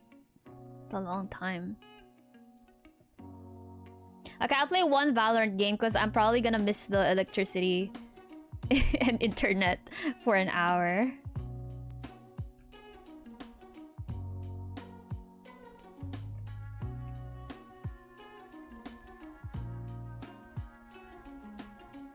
I'll play one chill game of Valorant. Just one, because my internet... Not my internet, like you say internet, my electricity is gonna go off in an hour. Surely it's not gonna go earlier than scheduled, right? And then like I'm winning, or like it's clutch time and then I lose my electricity just at the clutch time. That would be so sad. That would be so sad. Hopefully they actually go on schedule. To be fair though, it is actually scheduled today, but it's supposed to be like way earlier than they did it today. So I don't know if they're gonna do it earlier today, but they might do it later. We'll see. Okay. never on schedule, but they're also never early. So true. I think it's mostly like they could be late, but they would never be early, mayhap. Hopefully. But yeah, they wouldn't dare cut off my win, right? They're not like hate watchers of mine, and they're like, oh, Eru's about to win. Go, go, go! Cut off her power now. Oh, she's clutchy. Oh, cut off her power now. You freaking hate watchers. Sometimes in the hours, Susam, I love you.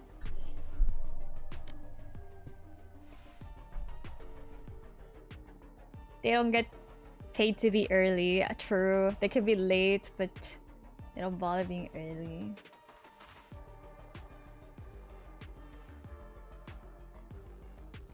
I do wonder if I'm gonna get a game, because it's like wee hours of the midnight in Aja.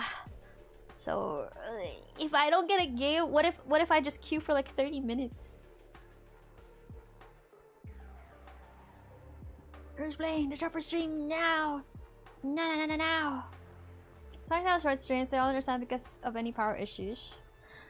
I know it's normal to have like hour streams, but I don't know, I'm just not used to it. I'm really used to like long streams.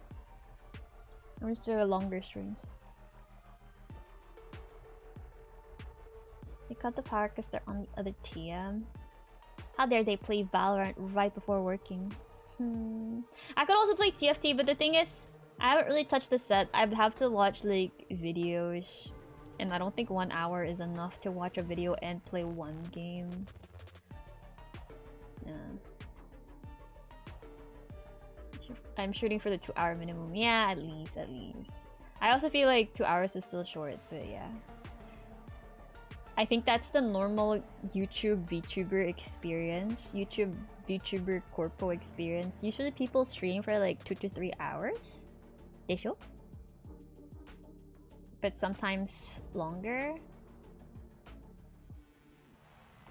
Hello Delta. Everyone's early today. Yeah. We were watching Gamescom indie game showcase earlier. Oh, I found a game! Yatta! There's D-Gen people playing D-Gen hours.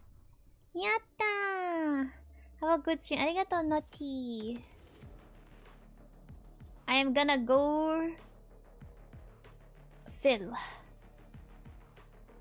Should plan for about 3 to 4 hour streams. Yeah. You know, the people you normally watch do 12+ hour streams. You try to get them to do shorter streams and they complain. I think those are Twitch streamers, aren't they? Those are Twitch streamers, definitely. Because I'm also used to those like 8 to 12 hour streams. But I'm trying to get used to like maintaining it. But the thing is, like, if you do those, it will be difficult to like maintain a schedule, a consistent same hour schedule, unless you just do guerrillas every day, which most Twitch streamers do. They don't really put a schedule weekly. They just stream whatever they like. So like YouTube and Twitch VTubing culture is so different.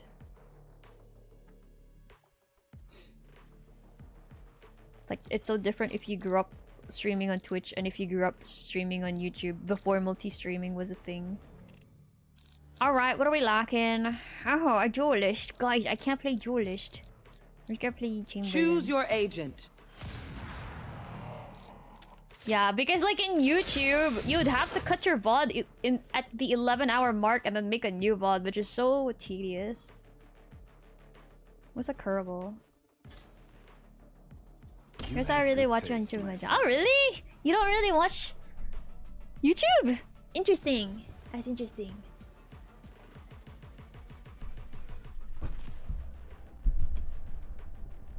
I used to watch Twitch a lot, but then when my friends became more YouTubers, I have now been watching more YouTube than Twitch. If one of those lookalikes came over here and pretended to be one of you, like, since I gained more YouTuber friends, I have started watching more YouTube than I have watched Twitch. But before, when I had more Twitch friends, I would watch Twitch more. YouTube streams are— wait, you watch on Twitch too? You guys only watch on YouTube because of Aegis-Link people? That's interesting. Interesting. So YouTube would just be like if an artist released a new music video. I see. Reload. It just sort of look like Kerbal Space Program. Ah. Never heard of that. there. There's no Sova though. Oh, there you go, there you go.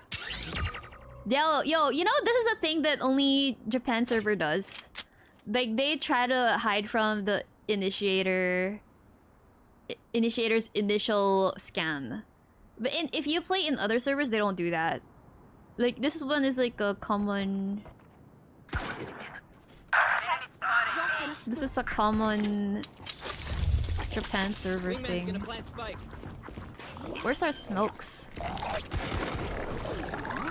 Spike's ticking. Thanks, little man.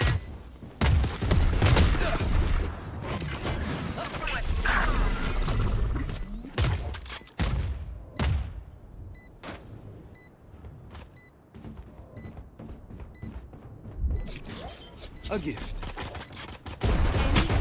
What the heck? I didn't shoot that. I got his... I thought I shot that. Hi. Just Aegis-Link. One enemy remaining. More in the dark. 95% of streamers who follow main on YT. Only one group you follow are Twitch only because they started there before YT live streaming was a thing. Oh, nice try. Nice try. Wait, why did she smoke herself? Reina, I must say how nice it is to started work YT with moved to you. Twitch thanks It to a is couple so of hard to streamers find doing partners both. with I your see. experience. They started there before YT livestream was a thing. Which group is that? I'm curious. They started at Twitch? I use Twitch much, but it's not commonly used in your area. I see. I'm here. Yeah, it looked like I shot, right? That was weird. Your Aegis-Link all day, so wherever I go, I'll follow. Okay, I'm streaming on, oh god. Reloading. Enemy spotted me. I'm gonna stream on... what's a disgusting platform? Or a platform that's so inconvenient.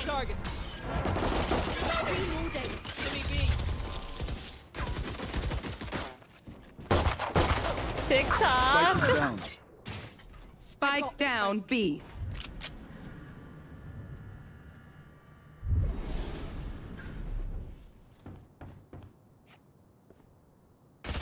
Daily motion. I think there's one here as well.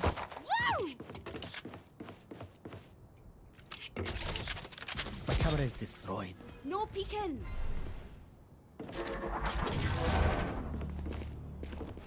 Spike is down. Last player standing.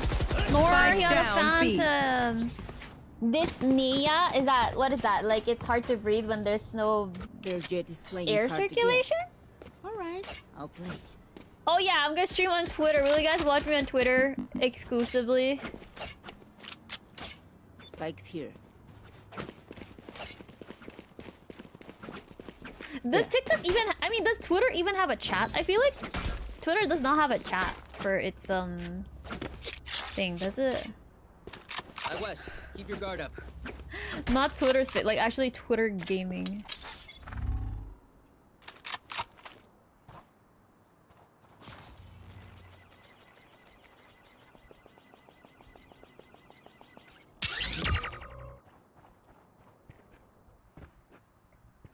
They didn't close the doors.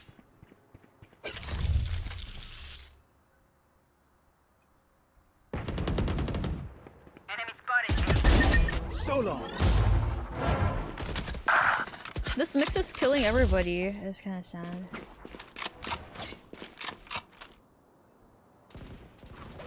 Dizzy has targets.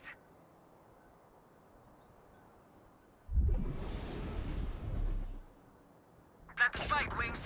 Many enemies A. Wait for me.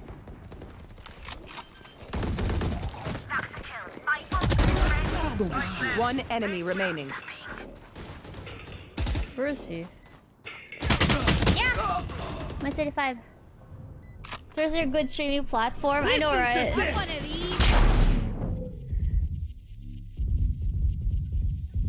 I was just having fun. I was joking.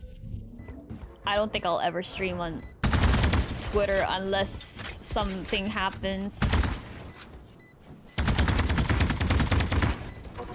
unless something happens to YouTube and Twitch and the other platforms. They messed up. Used to be a function to similar to voice live. Down. Yeah, there's a Twitter space, right? Can you not comment on Twitter spaces? Stream on Facebook? I'll stream with the oldies on Facebook. My audience are gonna be like the old people who believe in AI videos. Who watch AI movies and stuff. Focus now. Eyes off me. So trying to figure out what's the only place to go stream on, yeah. I just remember if Twitter had a chat, you know, it had join call. Oof, everybody and their moms are so goated. Dundee? That works. Refreshing. Reloading.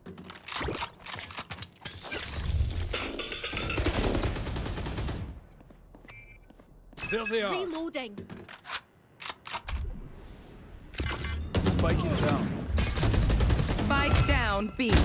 Last player standing. Never left. Last player standing. Yeah, this makes us crazy. He has 11 kills. You have to have a waiting room to chat. I'm in Twitter. Heading to the task is to last the game from a projector. Usually replies on a Twitter space, so usually VTubers will open a YouTube waiting room for people to chat. Ah, interesting. I see. Interesting. Guys, would you follow me if I stream exclusively on Facebook? For you, hermanita. They are so dead.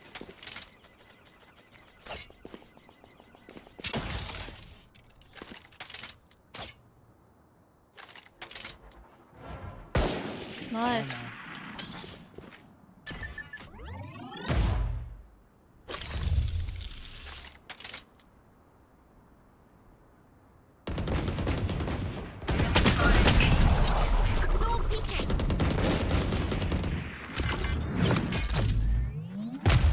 Teleport's gone.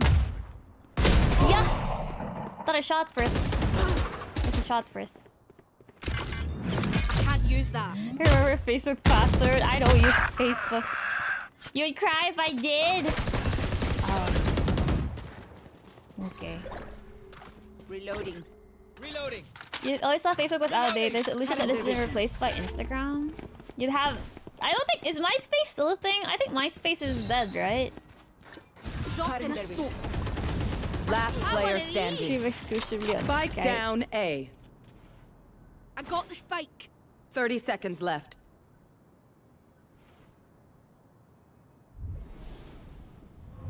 They're bringing it back. One enemy remaining. Nice. I don't know where's the other guy. He does have traps at B. Oh yeah. 10 seconds left. No time. No time. Oh, let's go! Nice. Please, please. Hold your applause until the end. They're usually distracted once I reveal them. Nice. Nice. Nice. Can someone buy me, please? I can't buy. I'm poor. Appreciate it. My space was shut off. Only parents are using Facebook. Yeah, only my parents use Facebook as well. And I know it's not only my mom, but I know a bunch of like old people like to watch AI shorts, right? And they think it's real. The oldies. Get out of my way! How did he get there? That's crazy. A gift. It's all people posting AI minions or like cats and dogs. Or like there's these like stories of like AI fruits. They found my wire.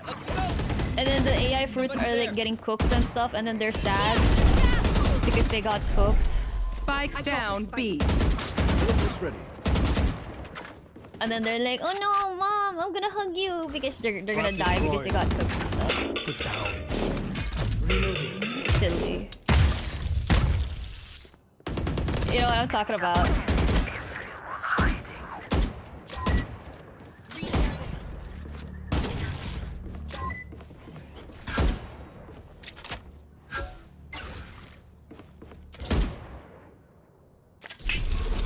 begins. 30 seconds left. Let's remember our animal attacked in AI animal says. Or like, yeah, the AI animal attacks someone and then they start dancing. Here.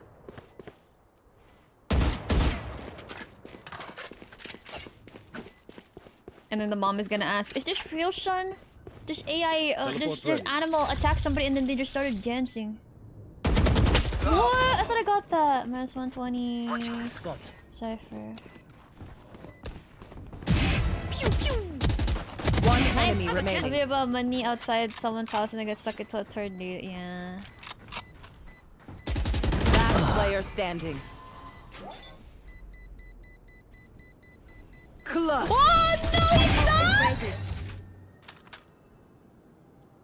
Bruce never fake! We know more than we did before. I can't believe he stuck that. Oh, one video of money outside. Yeah. I mean, the thing is, like, old people are really stubborn. It's hard to, like, educate or change them.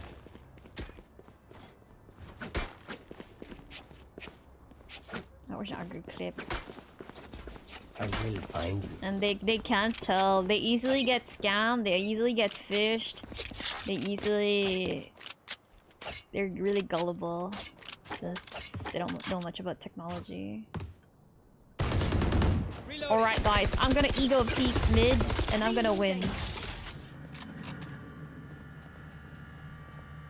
My ult's ready. It's all you, little homie! I did not win. Shot the rest got a hit! They shot her. Adieu.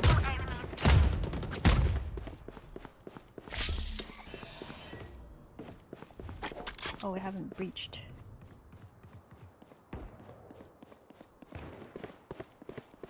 Is the sun your video games are slowing down the computer mentality?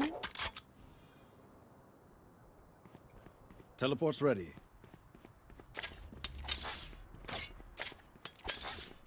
Actually...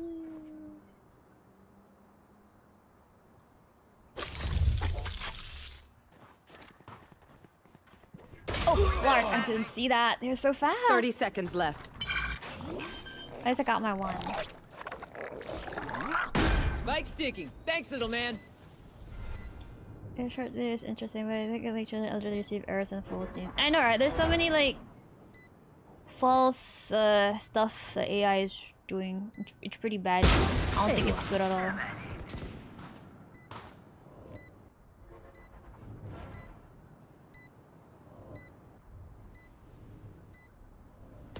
Reply destroyed.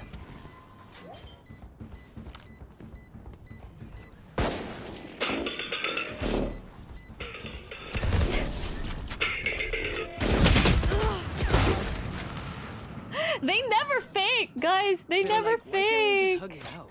Pinche radiant. Oh no, one of my teammates are mad.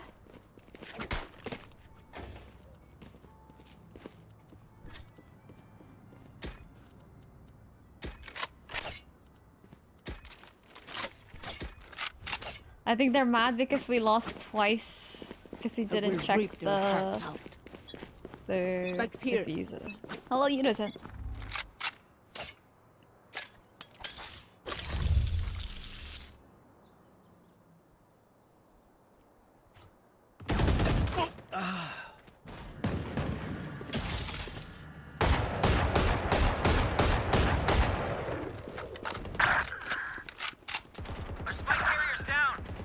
Spike down B.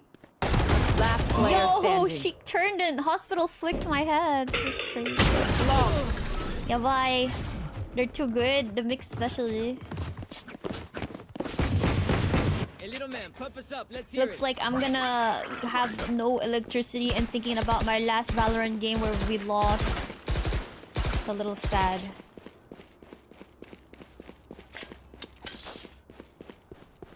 This should do. Kurobaga something something.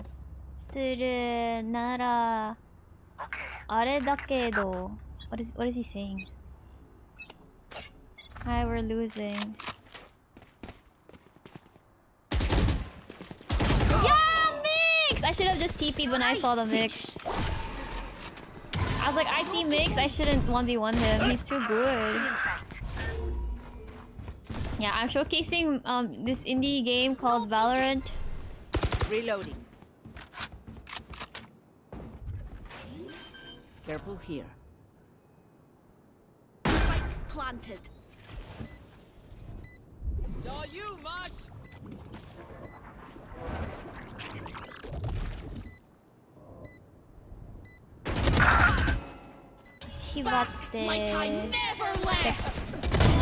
I know exactly. One enemy remaining. Oh, nice! Let's go. What does it say? Ashi hibatte. Actually, ashi hibatte. Teko-san wa shitsure. What is shitsure again? Shitsure. I forgot what shitsure means. Like, excuse me? In we go. Yeah, small indie studio Valorant. Rude. Reloading. Nice. So who is rude?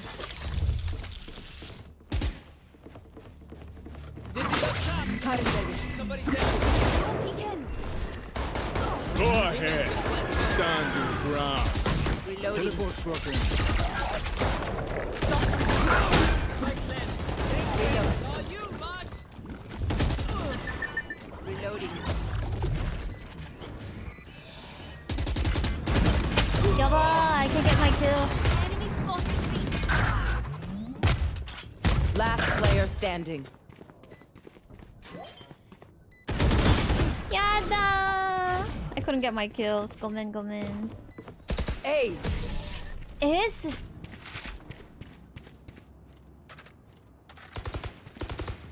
Yous don't get a reset button, so stay alive, please.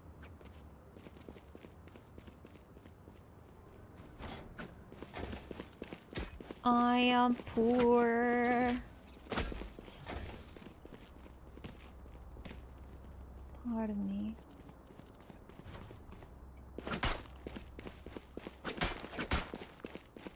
No prisoners.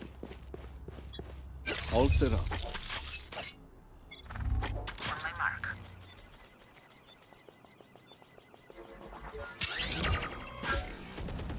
Oh, oops, sorry.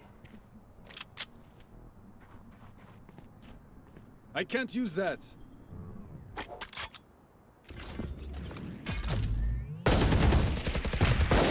What the thrash is ready. Where is everyone hiding? Get out of my Oh way! no, Mix is here. I'm scared. Mommy, I'm scared. No peeking. Plant the spike, Wings.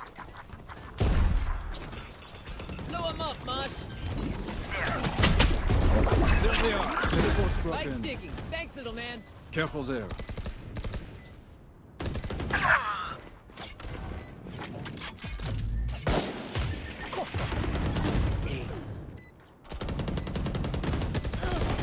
Last player standing.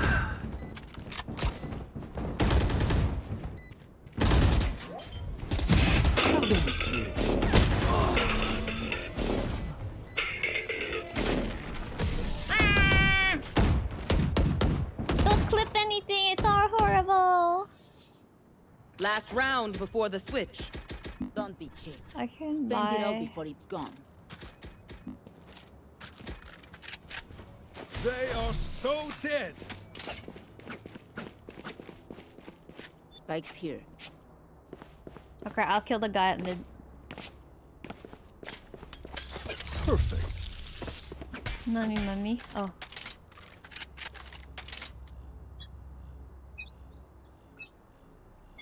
The hunt begins. I sure enough peeked immediately. Come in. Careful here.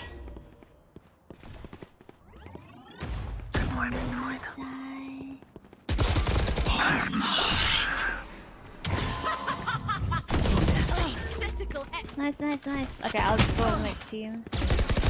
Nice! No, only Mix is left. This Mix guy was really, really goated. It's my cool, this guy goated too. Wingman's planting.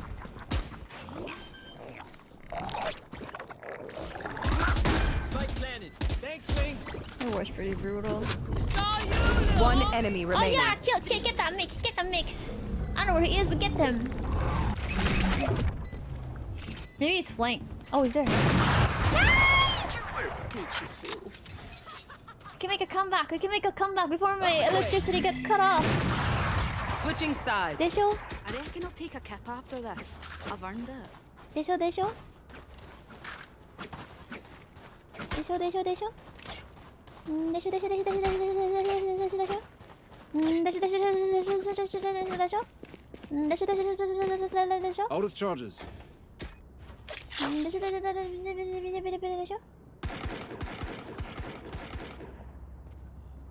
That was a big storm. No, it's just like part of the maintenance. It's part of the maintenance. That's why it's timed. That's why there's like a set amount of hours. That's a good spot.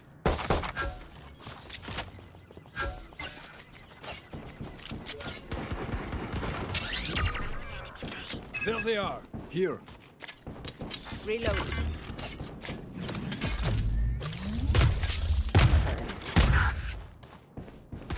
Reloading them.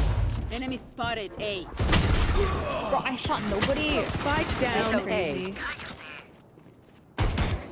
One enemy remaining. Nice. Right here. Right here.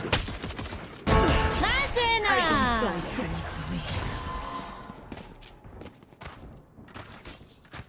Aye, where to? Now let's keep that momentum going, yeah? Yeah. Yeah.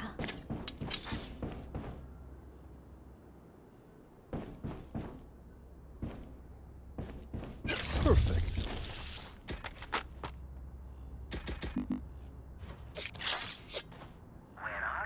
I have a feeling they're not gonna go over A. They might go mid. That works. Right there. Enemy B. I'm running. Found you. Somebody's there. peeking. It's on my wire. Spike planted. Wire destroyed. I'll take it. I win again. Reloading. One enemy remaining. Oh my god. I got my mush. Nice. Guys! We might be able to win! Although they didn't really buy guns, so there's that. If they mess with one Now of we us, go. they mess with all of us. What gun? Bandito. 私のバンディット. Wait, he went for A. I'm running to the other side. I'm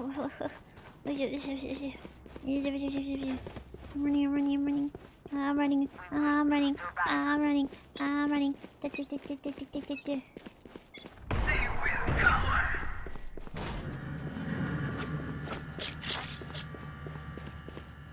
That works. Come back for A. Where are they going? A. Found you. Tag.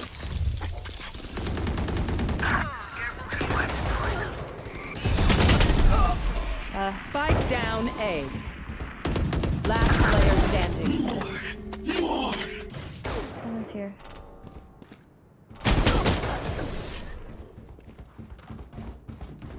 Okay, nice eco. Oh no, I'm bottom now. Vibe check, we feeling good? Hope so, hope so. I don't know who keeps requesting surrender.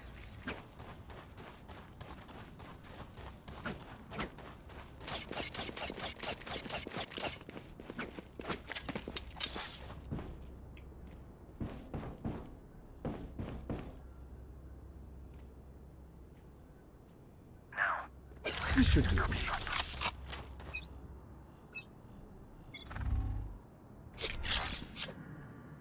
That works. I think I hear it. Right there. Enemies are B. Enemy spotted. Enemies are B. Spike down B. Oh, he went to my crosshair. They got you. Yeah, catch.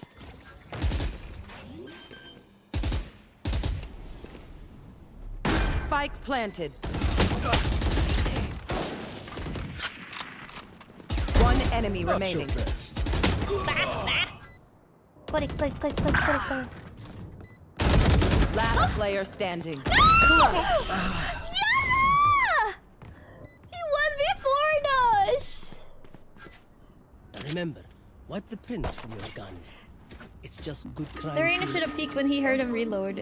But it's okay. 괜찮아. 6-9 north, 6-10. This mix is too good.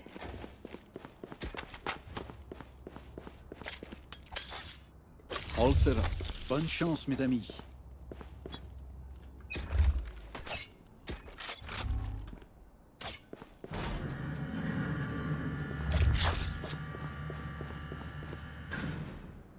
That works.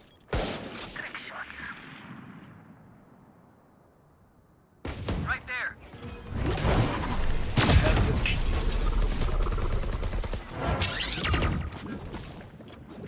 Listen to this!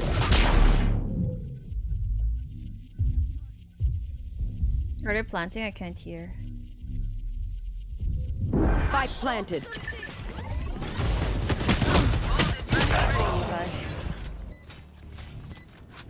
That was such a good ult because I wanted to like play off of the sound, but he deafened me. Shot my wingman. On the right side. Reloading. One enemy No, remaining. on the left side. Not here. sorry. One defuse?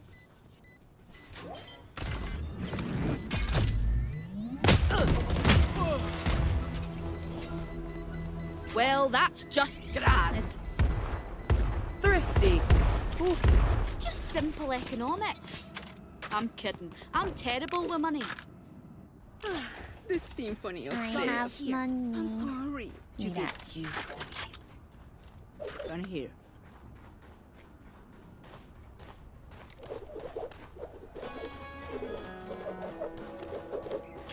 Yeehaw.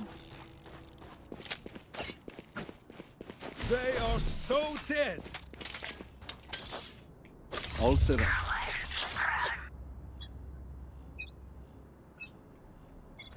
Get out of my That's way. a good spot.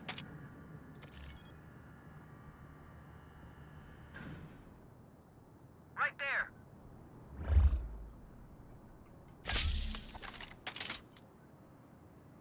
Careful now. Tripwire destroyed.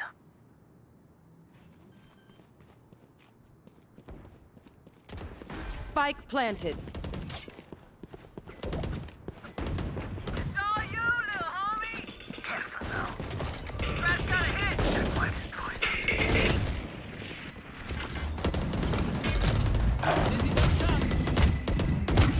Reload. Teleport's ready. Right there. Oh, I'm enjoying this. Reloading. One enemy remaining. Go ahead. Stand your ground. Nice! My wingman's down. Hey, Tell me I love her. Is it off? 1 second. Oof, oof, oof. My So, ult is you mix ready. it up, double down. Let's talk. Alright, where's Cypher going? Ready then. Kurachi! We can still make a comeback, guys! Before my electricity disappears! Gun here. Y'all need a gun? All set up. That's a good spot. Y'all need a gun? I'll spot you. Money. Why does the Cypher not want to buy a gun? EDD? The hunt begins. There. That looks like a mass. Go. Oh my god, man.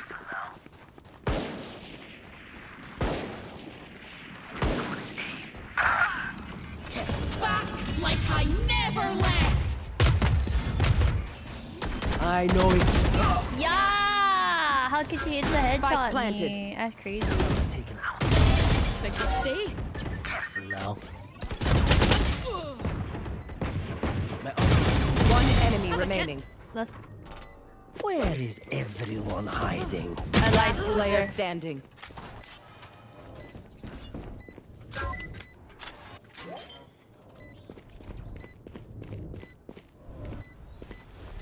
Found you. Nice!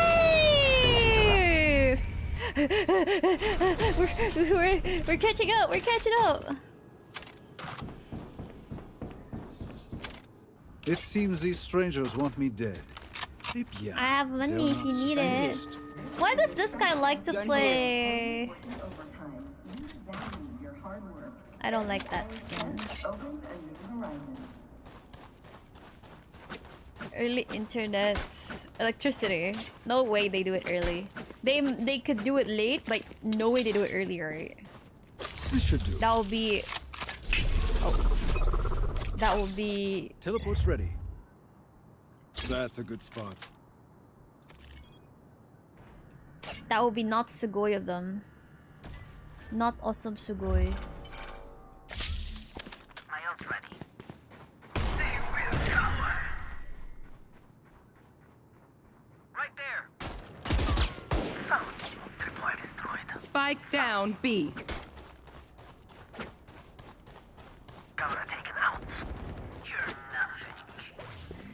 Not awesome, not sugoi. Got him. One enemy remaining. Right there. Teleport's ready. Get that mix. Shot my wingman. Nice! Guys! If they try something, Guys! PRX. Making a comeback.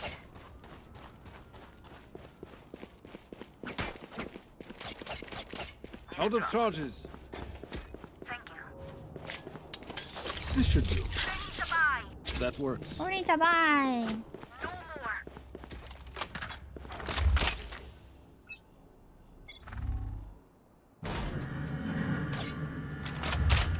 There. Again.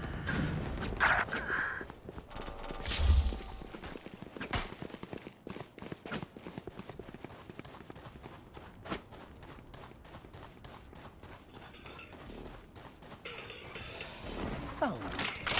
Tripwire destroyed. Found. Somebody's there. Found my wire. Enemy A. Crash is ready. Spike planted. Bye. One enemy remaining. Someone is A. Teleport's ready. Nice! I'm not contributing, but my teammates are doing it. Yatta! One downside to being Here. immortal. I'm money. Happily dead. Yeah, this Cypher really likes using the sniper more than Vendel.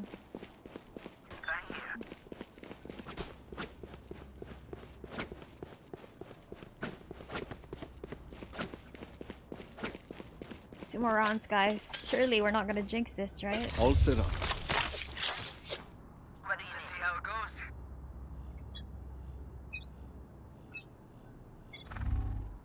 That works. Right there.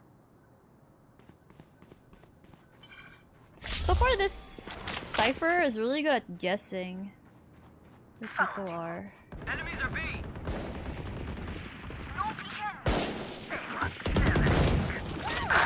Get out of my way! Have one of these. One enemy remaining. Yeah, no! One more! But these guys are crazy. They see me, they headshot me. Look. Match point. Time to say goodbye. These are not my people. Not my people.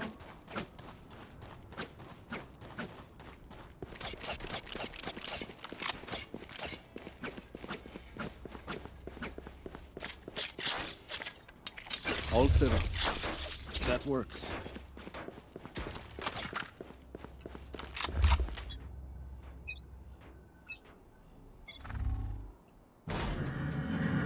There's hope, you mean for us, right? Not for the enemy? Here.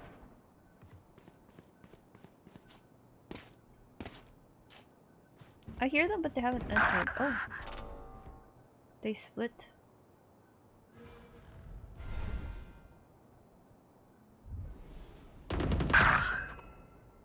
Back like I never left! And you're done. Reloading! Last player standing. They went mid this time. They split. No! They split! I find them. I kill them. Simple as that. Chat is dying? Like, you can't chat?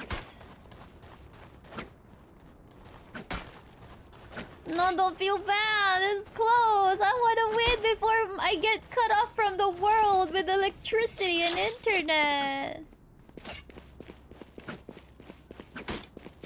Please, no. All set up. Have mercy on the poor pauper who's never experienced a win in her life. What? I already teleported. Drop in a smoke.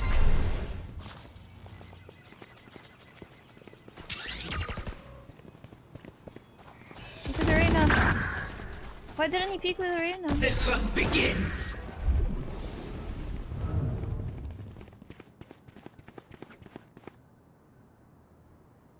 It's all you, little homie.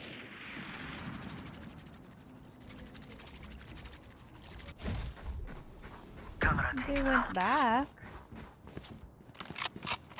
Yeah, bye. Careful now. I found my wire. Spike planted. Okay, I'll never peek again. I'll just stay in my base. Back up my team.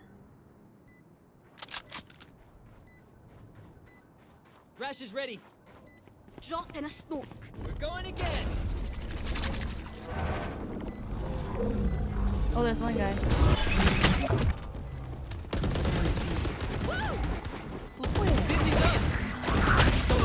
Last player oh gosh, standing. That's unlucky. There's not a lot of time left. But maybe... Press C. No! They're keep going mid now! Switching sides. Overtime. Outside of this gig, immortality Yada! Yada! Yada!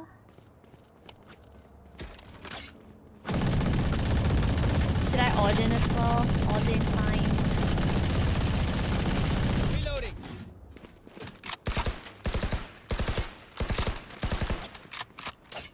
Maybe I should.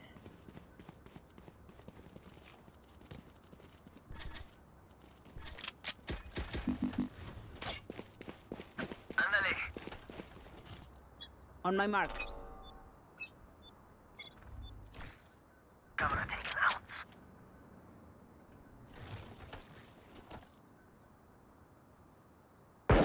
My eyes are better than yours.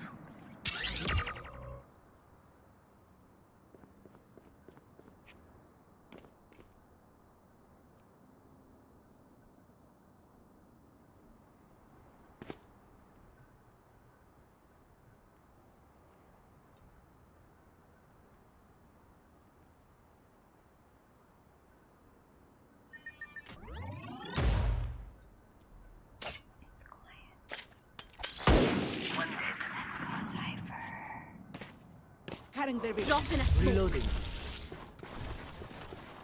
Up and away. Dropping a scope. My ultimate is ready. Wingman's gonna plant spike.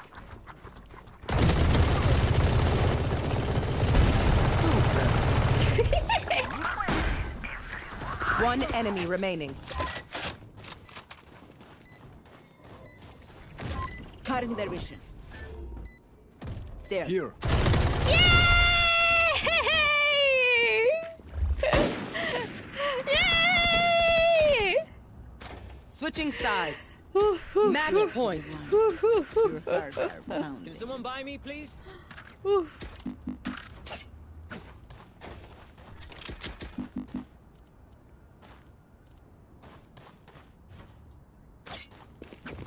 I might go mid again. Not true. This should do. No prisoners.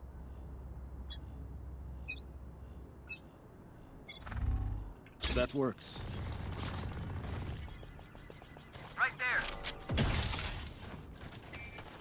I have them.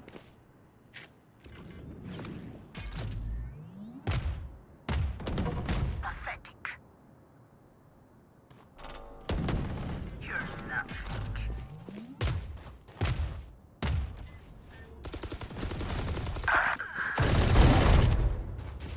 Spike down A. One enemy I remaining. don't think so.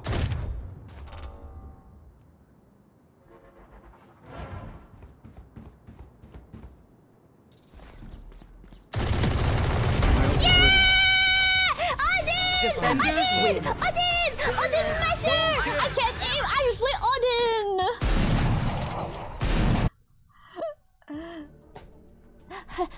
I won my game before I get cut off from the world. Yatta! Yatta! I'm not MVP, but I did win the last game. Whew. Whew. Whew. Are you MVP? Oh, arigato, thank you. Alright, I'm ending. Because the world is gonna cut off my electricity. Is anybody online? Anybody from AL? I don't think VChan is streaming early today. Nor is Kumi because she ended early. Yeah, I'll see you guys in 4.5 hours for Europe Heatwave Simulator, our usual time. Let's see who's online.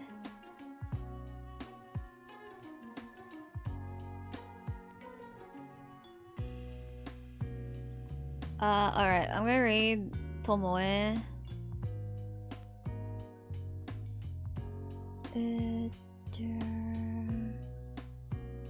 Howard down, let me just shut it up.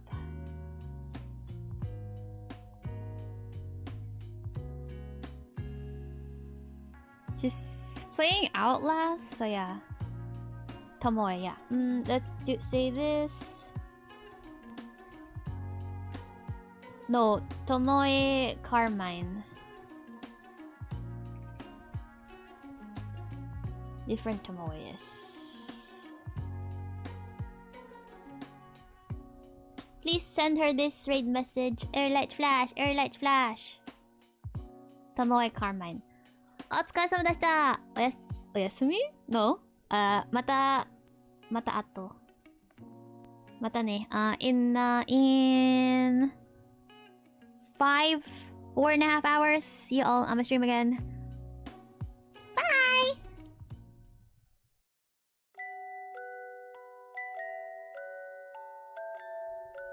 Thank you for watching with me. Bye.